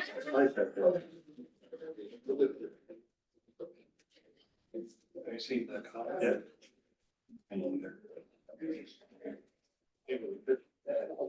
You had it afterward? No, I was just giving them some more face. Here, real quick, Jordan. Okay, guys. Oh, sure. I'm gonna clean up that. Oh, yeah. Okay, okay, thank you. Yeah. So did she answer how many places have been built? Yeah, I guess, so basically, I guess we're still rolling, so I don't mean Yeah. to break any. I just didn't know if there was like some assessment I missed earlier. Estimated, I mean, even Prop 123 is 320 million. If it costs $300,000 per unit, that's 1,000 units for the entire state per year. That's not a lot of units. No, and it's so, a lot of the funding is gonna go to the Front Range, unfortunately, because their need is, because they have more people, is higher. Basically, she said that this funding came out only a couple years ago. Right. And it obviously is taking time to get the plans together, to roll it out, kind of like how we are, right? We're taking our time with it. And it's. Yeah, I guess the question is, how do you leverage it? So instead of 1,000 units, can you use that to partner, I guess is the idea. And a lot of the proposition money, a lot of that does not like say, okay, your house costs 300,000, so I know use that as an example, so we're gonna give you 300. A lot of it is, hey, it costs 200, 400 grand for this building. Your affordability is 200, so we're gonna give you a portion of that money to make up that $200,000 gap. I think she took off. People aren't asking, Caleb, or Jordan, people aren't asking the right question. Yeah, what's that? Why do we need affordable housing? People need to make more money. I wrote about this a few weeks ago, which is there's two sides of the equation, which is. It was a great piece, by the way. Yeah, there was the demand side, and I don't have an answer to any of this, I'm just trying to, get the ball rolling. Well, not even the ball rolling, is just what do we as a community have to offer that's not minimum wage restaurant jobs? Well, and the question is, we, at ACE, we raised everybody's pay. We started people like $17 an hour now. No, I think I commented on you that you guys have done an admirable job with some of that. But you guys also have something to offer Westcliff right now, which is, or the county, which is you're offering building supplies to people building their mostly custom homes. So you actually have an export that's worth something that you're offering. I think a lot of people want workforce housing. I think there was a story we're doing for this week's Tribune. The owner at Chappie's was saying, I can't keep my cooks, right? So do you pay him more, right? Yeah, he's been through like 5 different staff. Yeah, so, yeah. His turnover's been crazy. Yeah. Yeah. When I first moved back here in 2010 briefly, my wife at the time and I made nothing. I mean, just maybe 30,000 a year. But we had a place in town, we didn't have to drive anywhere, right above the unit. I also didn't spend anything either. So even though we only made $30,000 in 2010 rent was $300. But that's back when there wasn't a lot of demand around here. This is 2010, 2 years after the crash. So I was able to get by. And then we got some experience and moved to Denver once we had more experience for quite a while, so. Well, anyway, I don't want to keep you, sorry, I think you got your one back. Construction costs aren't insane. Yeah. Right now. Yeah. They're absolutely insane because they can charge that much. And it's not lumber and building materials, because, they were way up here, now they've dropped. Lumber's kind of almost cheap. And, That's right. and so, it's not that, it's appliances, it's paint, it's roofing, it's the skilled trades. Everybody's raised their prices up. So. Mr. Winkie, I think we do have everybody. Yeah, sorry. We have everybody back? Okay, we're back in session. Caleb, go ahead. Oh, yes, my report. Okay. John Deere front end loader, I was able to get the rate knocked by 1%. It was 7.75. Now it's at 6.75. Our yearly payments are going to go down. You will be seeing these numbers during the budget meeting. So just know that I was able to negotiate a better rate. We're still doing the trade-in deal. Had some people that are interested. I only have a short amount of time, so, the people who were interested did not fall through yet. Moving on, Housing Colorado, went to that. Yes, sir. I've got a question. Neil was saying something like that he'd like to keep that other tractor instead of trading it in. Did he talk to you about that? He did. I told him it was, you get the new toy and you trade it in or not. That was a administrative thing that I saw with him. We got it figured out. Okay. It's fine. Yes, sir. Housing Colorado, went to the Housing Colorado, conference in Keystone. I was able to connect with a couple different, state entities such as Jaffa, get to kind of know their pool a bit. Got to connect with other not only state agencies and nonprofits, but other builders as well, and learn some, good amount of information such as insurances, what's required, what are the common goals that are shared among community, how we get over those. So thank you for allowing me to attend that. The lodging workshop went pretty well. Very well. Yeah, and I think we were able to make some progress that was mutual agreeable. And I will be presenting that in December, what was talked about. Now, not November, because we have a pretty packed agenda. You're welcome. Yeah, so I think about you guys. Just Price. Okay, so I had a call from Just Price's daughter. She called and she loved the park, and she had nothing but good things to say. So I felt like that was worthy about reporting. I'll be working with her to get a plaque there, and because there was some sort of plaque that was there before where the old spruce was, the smaller one that we had to remove. We can't find that now. I was not even able to see it before. We're gonna recognize John Vimont, who actually did the first park before we called it Just Price Park. But John Vimont, he's now dead, but he built that park. That's up to the board if we want to recognize him or He not. donated. Did he donate? Yeah, he built it, his own money, did everything. It was his land, and he did everything. He I'd like paid to for see it. something. Do both of them. Carol and John. Recognize them both. Request while we do, don't do this on a report. Listen, if you want, I could bring this on the agenda just so we can get it formally recognized, but I can make sure to get that done in December. For John Vimont. There was some And his confusion. wife Carol, John and Carol Vimont. The Parks Advisory Committee, there was some confusion on how the original park took place. We might have to discuss that at some other I time. know how it took place. Yeah. I know the Vimonts, bought the business from them. Mhm. Now, I don't know, they may have been split up at that time, they got divorced, but but whatever. Now, for the most Say that. for the most exciting piece. Now, I'm not asking for, just updating you, and this will be on your agenda in November. The charging stations are installed. They're installed, we're waiting on programming and the step-down transformers from Black Hills. The only caveat is that in our emails discussed with Black Hills Energy, that our total cost would come out on the construction to $10,000. We're now getting billed $18,000, so we'll have to talk about that next month. To see whether or not the board wants to approve that or not, or to go back to Black Hills. I mean, I'll definitely be doing some talking with them from here until November, but they have charged us more than what was expected and told for me per email. And that was actually last July, if I remember correctly. So you have a contract with him? With Black Hills? Do it for 10 grand? Contract, yeah, I gotta look back and I'll have all that information. I just got it, so. And there was because when we reached certain development thresholds, we got money back from them at some point, right? It's really at the end of the project where you get your rebates, or we'll be looking at rebates at the end of the project. Okay, So so. does that, I'm sorry, Mark. does that bill include down there already, the control boxes and the chargers themselves? Yeah, so all the equipment we bought through ChargePoint, that's where our primary rebate's at, right, the chargers. The construction is not non-rebated. That's separate. Okay, who sets the charge fee? In other words, when you plug in your car, we will. Yeah, Yes. Okay, that's up to us to set the rate too. okay, very good. All right, so we'll talk about that in November, so you guys can give us some good, clear direction on that.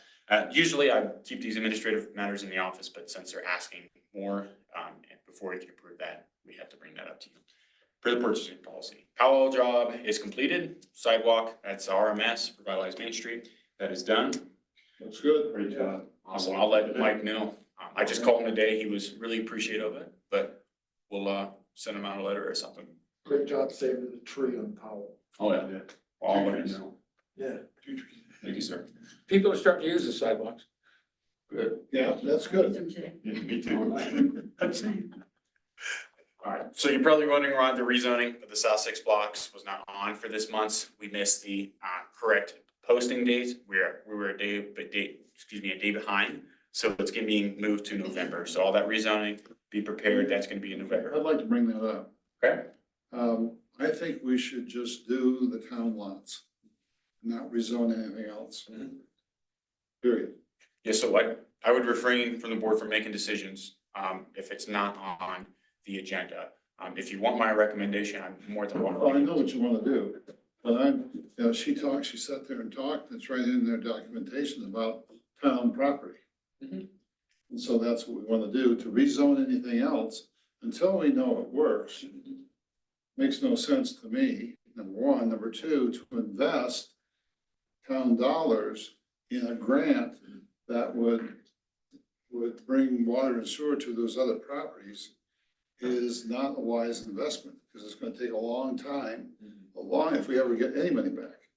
So I would just stick and go slow, do the town property, and leave it alone. Yeah. Would you like me to comment on that, or? If you can, if you want. Okay, so Mike, I don't necessarily want to give a, Well, all right, since this is such a delicate subject, I really think we should wait Please, the thank you, sir. appropriate amount of time. Otherwise, we could get backlash from the public.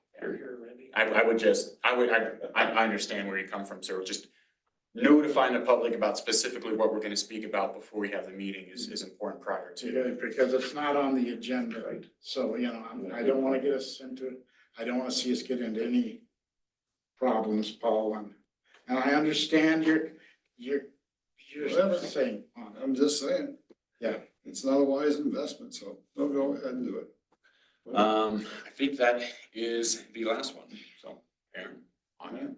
I just have one, we received the grant money from SIPA to hire a web developer to make our website compliant with the accessibility laws, so we got the money, I've been in touch with the developer and we're getting the ball rolling. And within her quote is remediating all of our documents currently on there. So then Melanie and I just have to worry about moving forward, so that's it. So that, the Alliant, whatever the name is. Mhm. So they're gonna give us the ones that are accessibility compliant. Right, so Alliant, we can use moving forward if, let's say we have a really complicated packet, like the master plan, something with maps, charts, that's just kind of complete web development that's over. I get it. Yeah. You're. But SIPA gave us the grant to get the website completely compliant, Where we are which now. is step one, yeah. Thank you. Okay, we now I'll take a, resolution to adjourn. No, we have old business. Board of Adjustments. Well, I think that's a separate meeting, isn't it? Yes, you would adjourn and then open back up as the Board of Adjustments. Oh, okay. Gotcha. My first time I've done it. I'm a rookie. I'll accept the motion to adjourn. Second? Okay, I'll make a All motion. in favor, say aye. Aye. Okay, now this board adjourned, and now we are opening, the Board of Adjustments, which is us. And, I guess we go on, I will recuse myself from this, but I will get us to the point of old business, continued discussion of Ace Hardware lights. So, who put it on the agenda? So, let's go. I did. My name is Paul Zawacki, and first, Mayor, I'd like to say thank you for leaving the lights off since late spring. We've enjoyed that tremendously. We've been able to enjoy the dark skies. We went out to the observatory just the other night. It's been terrific. And thank you for doing the shielding on some of the lights. Not all of them have been done, but the majority of those have been done. And then there's two more issues. And before we get to that, I would like to ask you to recuse yourself. All right, so just so I am. It'd probably be But best you're if, still in the room. if you just step down and walk away, sir. No, Yes. I'm not leaving. I'm not gonna say a word. We're not risking a repeat, Oh. we're not gonna risk a repeat of your behavior in this room in April.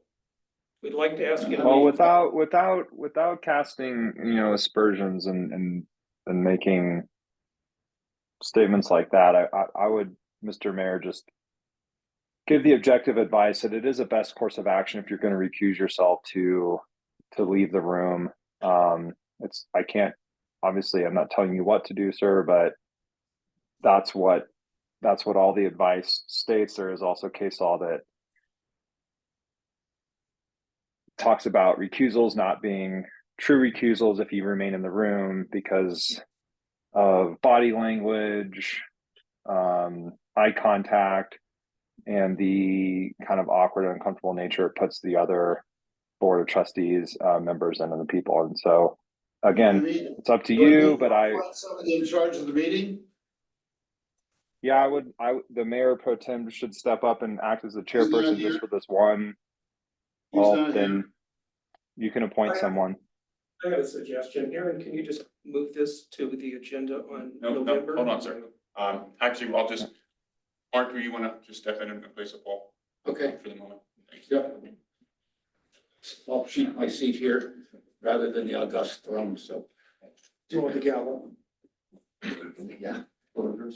I'll just be right here, looking on. So, Mr. Zwicky, I get your name wrong sometimes. You were discussing So, earlier you have a break. your thoughts on it. Could you continue? Yes, thank you. It's been 8 months since I brought this to the attention of the town. There's been some progress on fixing the 3 problems. But What in your mind are the 3 problems? the 3 problems that we're trying to solve are the shielding. And this has been repeated for every meeting that I've been in front of the town. It's the shielding, and that's probably 90% complete. The ones on the new auxiliary building, north of the hardware store proper, they have all been completed. They look like they're probably gonna be a big help. That's much appreciated. But the 3 lights on freestanding poles in the parking lot that are 30 feet tall, so they cast a broad light, have not been shielded, and they're some of the worst offenders. The Kelvin rating is off the charts on that, and I looked it up, and it's so blue, it's somewhere between cloudy daylight and high noon. That's how bright those lights are. They're very offensive. Are those the ones, I just saw them yesterday, that are new in the lower section of the new building? No, they're on the. Well, they're in the parking lot. area. Right. There's only 2 there on the edge of the parking No, area in front of the store. Those aren't offensive. Okay, so so what I'm saying is there are three new ones down basically to the north at the drop off. They're above the drop off. They're on that Okay. edge right there. Okay, so that's where they are. So they're between the 2 buildings. Yeah, All right, yeah. so I understand. Thank you, go ahead. So the other 2 issues are the kelvins, the whiteness of the light. And also, yes, You're talking about the big 3 the mega big lights. 3. The big, no, this is for all of the lights now. The shielding is just the 3 on freestanding poles.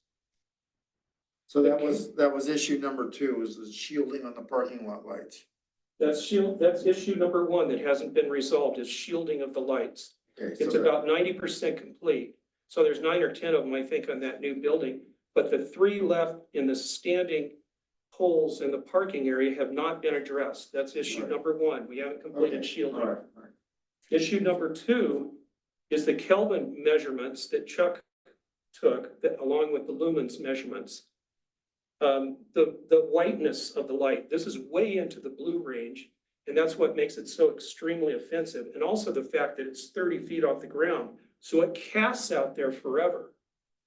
That's where shielding comes in. And thirdly is the lumens, or the brightness. And those are not in compliance either with the town's own ordinances on dark sky lighting, outdoor lighting. So the third issue was the brightness, correct? Yes. So that's what we have believed. Yes, and the whiteness was number 2 and the brightness number 3, yes. So the way we approach this, I push this approach to try and accommodate a gradual approach where we work together. You may remember, I don't know if you do, Sure. how I got involved in the whole board I thought it because was of a Black good idea. Hills. Yeah.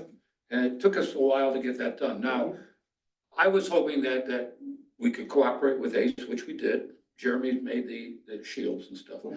And there were delays and we're trying to develop how we enforce this ordinance without taking a sledgehammer approach. And that was what I was hoping that we would do. Now, whether it will ultimately be as successful as everybody wants will remain to see. So we gave Jeremy some time off. He was supporting the bluegrass and the horse shows and. Yep, and so I think we know that he's got the shields on the building, right? Correct, on the building. So we have not really addressed the big guys yet. So you're right. So I hope you have some patience on that. And I hope, I'm curious to ask you, if we shield those, regardless of whether the ordinance is fulfilled totally, if they're shielded, that makes sense to you, is that the end of your goal? No, that's not. My goal is that Ace Hardware adheres to the town ordinances for outdoor lighting that were put in place so that we could get dark skies designation. So all 3 of those things need to be completed before this project's over. So I appreciate what you're saying, Mark, but what expectations should I have? How much longer? We've been at this for 8 months. How much longer is reasonable for me to wait, to be patient? It's been 4 months since that committee was put together to deal with this. And we've got about 30% of the job done. Well, I'm not trying to make a comment on the ordinance and enforcement. I'm more curious about how you view it. If the shielding was effective, then. No. It's still too bright and too white. It needs to be completed. The job is not completed. Why would we have an ordinance that we're not going to enforce? I'm not saying that, but I guess I'm confused on a point. Like the lights on the building now. No, they're not. No, they The haven't shields, been. the They haven't shields. been. No, I mean, the shields that are installed on the building, Yeah. the cone of light is on the property of ACE. Well, I don't know that. I haven't seen Yeah, them turn I mean, on. We measured it, right? I can take your word for it, but I don't know that. The primary cone of the light is within the ACE property. That's excellent news. There is some residual light, which is like, you can still see stars, you can see them some miles away. That was when I tried to invite There you. is some residual light that still goes out into the valley, but it's not the primary cone of light. And we, Like what bounces off the building, when basically. we drove down on y'all's road, I don't remember what month it was, but we went down there, y'all, I think you guys caught us out there driving around, somebody, cause I don't know if it was Mary or somebody. We came out there, it was on a Monday night that we were testing the shields. Yes. And we went to look to make sure that, cause part of the ordinance says that you shouldn't be able to see the element below the shield. And, that's if you're standing level on the ground looking at it, right? That's one of the 3 ordinances, right? Right, well, there's 4, there's 8 items on the outdoor lighting, and number 1 is the light trespass. And it talks about 2 things on there. One is the. Right. So I believe that the primary cone of light is now not trespassing directly, that would be shining like that light that's right out there is shining in there and hitting me in the eye, because I can see the element. But from y'all's road, you can't see the elements anymore. That's great. Even with binoculars, so. That's much appreciated. That's good. But the job's not done. No, I'm not insinuating that it is. Right. So I guess what we're really looking for is a timeline here. You know, this can go on forever. And, you know, like Paul said, we appreciate the shielding, but it's still really bright. The lights are still very bright and they're very blue, and that. Okay, which is- lights, ma'am, are you talking about? All of them. And that is not within. Except the ordinance. old building. We don't have any objections to those lights. That is correct. Yeah. That's everything new. Yeah, it's everything last And year. when that building was built, the ordinance was in place, so there was the opportunity to make it right up front. And the mayor would have known that because he had to approve it to get dark sky status. Well, the mayor doesn't have to do anything to approve the dark sky status. That's approved by a different organization that's had anything to do with it. I'm saying the ordinance that came through for outdoor lighting, excuse me, I didn't word that right. The mayor would have known about that ordinance because he approved it for this community to apply for dark sky status. Yes.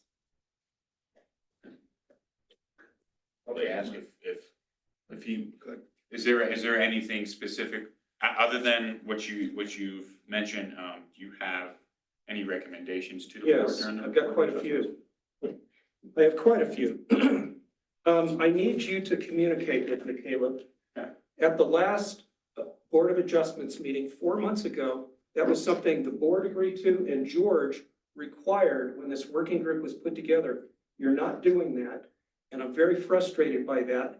And it's caused conflict between us, as you know, because you're not keeping me up to date. What I need to know is when the schedule, when's something gonna happen? And whether or not anything has been completed since the last status. I shouldn't have to email you on that. I shouldn't have to call Kathy or Aaron and threaten to get on this agenda before you call me back. You need to provide status. Well, We're tax-paying property owners in this town for 40 years. And you need to be held accountable to the people that are asking you to do things. Please, we need updates. May I respond to that? Yeah, no problem. I apologize, for not keeping you as up to date as you'd like. I will say that we have had correspondence. Now, there have been times where you weren't in all the correspondence. Some of that was scheduling. The board requested that it was just myself and the board plus Jeremy for me. So there have been some that you haven't been aware of, or some conversations that you weren't emailed in or a part of. Now, the last update was the shielding and the lights, and that was the last thing that we have accomplished. Now, I've been out of town. That's only because I called Kathy and he turned around and called me back within 2 minutes. It was because you were embarrassed that you were exposed. This isn't what we're talking about here. I think we get your point. Yeah, we need status, we need information. Keep us posted, please. The town has exposure on a bunch of levels on this. And Winky's behavior in April is an example of something that hasn't been mitigated. The dark skies community. Sir, we've Yes, been trying to work on this and the mayor has been kept out of the loop. So I think you're talking past history, aren't you? I mean, I'd rather talk I'm talking about risks that haven't been mitigated. Well, risks. Yes, the dark skies community, we've got a wonderful observatory here. It credits, in fact, Ace Hardware with providing some of the supplies to build that. That's wonderful goodwill. And some of the signs for the walk, even though that's not dark skies, same thing, that's wonderful goodwill. But if this doesn't get resolved, and I'm not gonna let this rest until it gets resolved. That is an incredible risk to this community if we lose our dark sky status. It brings in a lot of revenue to this community. People come from all over the world. They spend money in our restaurants and lodging. They buy jewelry themed on it. That needs to get fixed. There's another handful of risks. I'm gonna spare you tonight. But the health risks. There are a number of health risks associated with artificial night light, and the list is long. And just this last month, a new item was added to the list, and that's risk of Alzheimer's disease. This is affecting your community because it's not being solved. Lastly, I'll leave it at this, Caleb. you stated 4 months ago that the code enforcement generally gives people 30 days with extensions. Those are your words. I've seen 2 emails that I was copied on, unrelated to that, but it was in there, in that thread, that you're threatening $300 a day fine until this gets resolved. Have any fines been imposed on ACE? This is 8 months in. You usually start at 1 month with extensions. So I will answer yes or no in a second. So you will get a straight answer. There was a 30-day warning, and then it was, the board has gotten involved, and currently I'm working with the board, and the board is working with Jeremy at ACE to resolve the issue. So until the board feels it's necessary to do that, I will not roll out any fines. So that is Okay. my answer. And I want to say that part of that's the approach I've been trying to push of cooperation. And we were pretty generous with time with Jeremy. And since we did the last test out there, it's true that our working group hasn't really gotten together. We're volunteers and there's a lot of stuff to do. So please don't think it's gone. Now, I have to say that our approach that I've been pushing may not work if there aren't technical fixes to the lumens and the kelvins. And change the fixtures. And that will have to be addressed if that's the case. That's right. Yes. That was probably the only feasible fix for the Kelvins and the That's right. foot candles on the ground, because that's what the ordinance deals with, is foot candles. I mean, Chuck and I have talked. And the Kelvin. And Mark and I have discussed trying to find anywhere that we can figure out how to modify the existing fixtures to put out a different Kelvin. And And the lumens too, right? well, lumens, I think we could accommodate, but the problem is the Kelvin is something that is not adjustable, that we have found that's reliably adjustable. We're toying with a couple ideas, but it doesn't look like feasible. The easy quick fix, which would be not the least expensive, would be the replacement of the fixtures with those that are within the limits of the ordinance, right? And I do agree with you that the amount of kelvins is on the new building, they're 7,000 plus. And the ordinance is 3K. The three pole lights, they're actually less Kelvin than the new building. They're like 56, 57, but that's still too high. And the foot candles, or which is calculated from the lumens, which is calculated from the lux, those could be changed probably by putting some kind of maybe a polarizing filter in the fixture. And what's the lumens requirements for the ordinance? Requirement. The only requirement is a 1.16 candle foot per square foot. And right now, the lights on the building are running about 10, average of about 10.99 foot candles per square foot. And the parking lot pole lights are running an average of 7.09. I'll give you a copy of this if you want. I would like a copy, thank you. Yeah. Oh, I got that. Yeah, So so I sent this out to everybody. So, but what my point was that the only fix to that is probably going to be replacement of the fixtures to that. And that will be at a cost to ACE to do that probably. Right. When we had this problem with the, what is it, Celeste Vista? Yeah, Vista Celeste. She ended up having to do the exact same thing. She had to replace all of her fixtures. And I think she had 7, just that's a rectal extraction, 7. And it cost her $115 a fixture. But her fixtures aren't as high as the ones at ACE. And she's just trying to illuminate around the apartment building, right? Ace has got some requirements to be able to illuminate so that their cameras can keep an eye on their inventory and stuff. So they have that. That's the reason why they have them up there, I would think, is that to protect their assets. And, so that's pretty much. But Chuck, actually, when we did the Black Hills lights, we did reduce the lumens because they had a filter. power reduction. They had a power, yeah, we reduced street lights that Black Hills put up on West Cliff, old West Cliff, between Sixth Street and Second Street. Right. Was 21 or 22 street lights put up.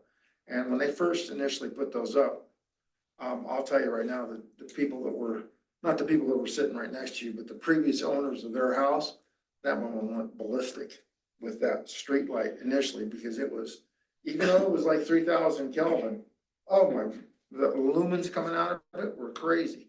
So that was one of the first test lights that we did. We put it, Black Hills came up with an idea to, okay, that one got replaced to a standard, to a fixture that was just 3,000 Kelvin, not adjustable, with the proper illumination and all that.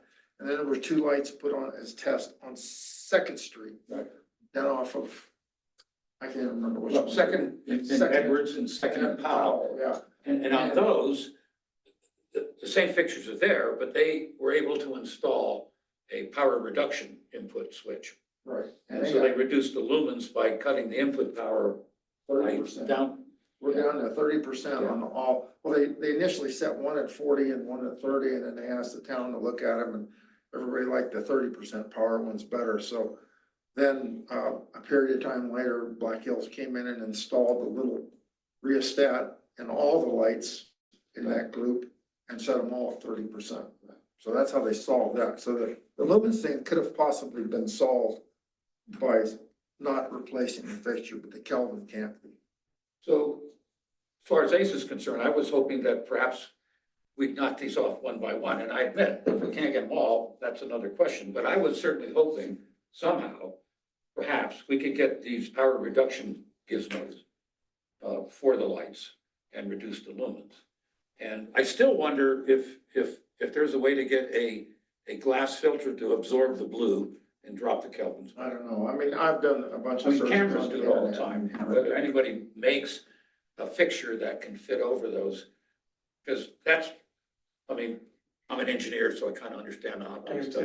Yeah, so, then going from yellow to blue is, and ultraviolet is by increasing the higher Kelvin frequencies. And if you can get rid of those somehow, then the net effect is down. I mean, I always wear those anti-glare sunglasses, and that's exactly what they do. So there will a time where maybe my approach is gonna fail, I'll admit that. But I was hoping that we would learn how to enforce this ordinance in general, because it's undoubtedly gonna come up again. And if we knew what the market offered and what's plausible, That's fine, and I think we've been more than patient, but the optics about this are that the mayor, who owns ACE, won't enforce his own ordinances, and what a juicy story that would be. That's the optics of this whole thing. so So there's nothing to me that's offensive in this regard.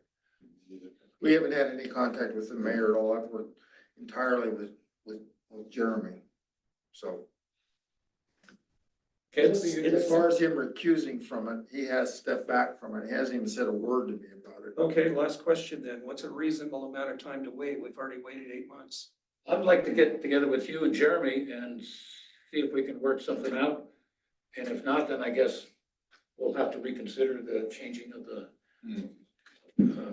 receptacle. So I don't know if we can find Right now, fixes. right now it's the 15th Of, of October, so I don't wanna get too specific if the board doesn't. December want to. first, that available? Aaron, can I get back on the agenda then for December 10, please? Yes, if you could fill out another request. Okay. I know it's redundant, but Okay, we include it in the bid. I will do that. Okay. That would give 45 days to yeah, try to get it solved before then, you wouldn't have to come. Caleb, That's exactly right. That's what we all want. What I need to know that it's been solved.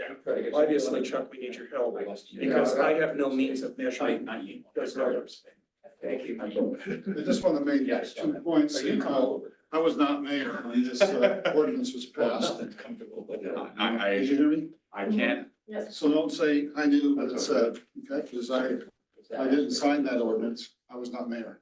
But it was on the books. So the other thing is, I have a building permit for that building. So, Well, then that goes back to. Did we adjourn? Did we adjourn? I don't from think I that? adjourned, Mr. Mayor. oh, I'm sorry. I thought you guys were kind of wrapping that up. Well, we were kind of wrapping up, but we didn't wrap it up. So I guess Caleb, You asked if I was comfortable, with this, so. trying to work with Jeremy, some more. Yeah, so let me like orate just a bit to let you know whether, well, one, if whatever the board's mission is, I'm gonna be there to help you accomplish that. But there are problems because the board has its own duties and I have my own duties. You are the legislative body. I carry out policies and directives. And it gets into a funky area when we cross paths because we risk breaking O's and et cetera, et cetera.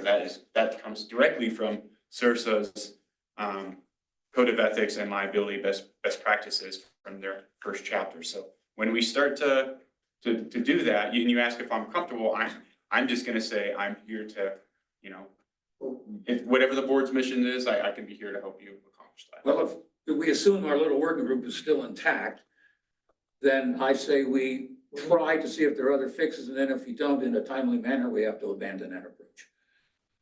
You said that there was gonna be a meeting with somebody on the 15th of October? Did you? No, I just said today is the October. Oh, today is the 15th. Yeah. I was 45 days, December 1st, and he'll have a spot on the agenda if we don't get it solved by then. To bring it up again. In 7 weeks, I'm hoping that gives you enough time to fix it. Me too. Thank you. All right, our session is over. Mr. Mayor, you're. So you don't want to make any more threats? Please. You never really did recuse yourself. That's not We right. need a motion to. What? You never did. We're on the working group? Please. Did you catch that, Jordan? Did you see that gesture? We need a motion to exit the. We exit the the Board of Adjustment. But I have a question about our working group. Oh. We need to meet and propose something Yes, to Jeremy. yes, Basically let him know what he's up against, yes, that yes. it's probably gonna require replacement of, a worst case basis, replacement of all the light fixtures. Yes. Yeah, Wait a minute. yes. We hooded those light fixtures. Well, hold on, sir, just for Recused. enable for you to be recused and be officially recused, I would request, if you don't mind, just having the rest of the board members speak about this. Excuse me? We'll finish this up, Paul. Let us finish this up. I thought you had finished it. No, we haven't yet. I'm just making a statement. Yeah, I guess I need to entertain a motion that we close that session. I motion that we close the adjustment. Second. All in favor? All right. So we hooded the lights. But the lights are in violation of more than one part of the ordinance. The first part of the All right, let me ordinance ask you is the this shoe question. line. All right, let me ask you this question. Mr. Mayor, if we are gonna be on this issue, and I Listen, don't. no, I'm gonna ask the damn question. If I don't care, you I'm asking a question. Can I not ask a question? You can, but you need to step down, sir. No, I don't How need to about step having the down. meeting, Paul? The meeting is adjourned. No, just the adjustments. You can't act as the mayor. I can ask a question of Both how, meetings are adjourned at this point. yes, they're both adjourned. Okay, then we can't speak anymore. Well, we can certainly ask a question of somebody, can we? Do I have to have a special meeting to ask you a question or We're gonna anybody be else? violating open meeting law. I'm here to help you all. Open meetings law, I wanna know how we enforce this thing. Well, that's what My we're trying to question. develop. Can you and I talk afterwards? Would that be satisfactory? Whatever we wanna do, but Jesus H, you guys are, you're not thinking through how this ordinance, how do we enforce this ordinance? We don't have the technology on our staff. I'm not blaming anybody, but it's a very special technology, We gotta move. knowledge base that we don't Can we have. talk to you and I afterwards? Whatever. Okay. Actually, we only got out of the, special session. Yeah. Public comment and then. Yeah. So, Wait sir. till after the first of the year and I won't own A's. Well, there you go. So I guess, Just call the other one back to order. maybe, could you ask for an adjournment of the meeting, the regular meeting? Whatever you did, It has been adjourned.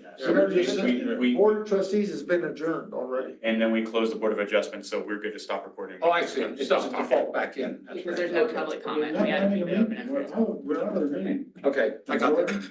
You wanna take a picture of what I did to that guy, you may. Plenty of pictures, so. I mean,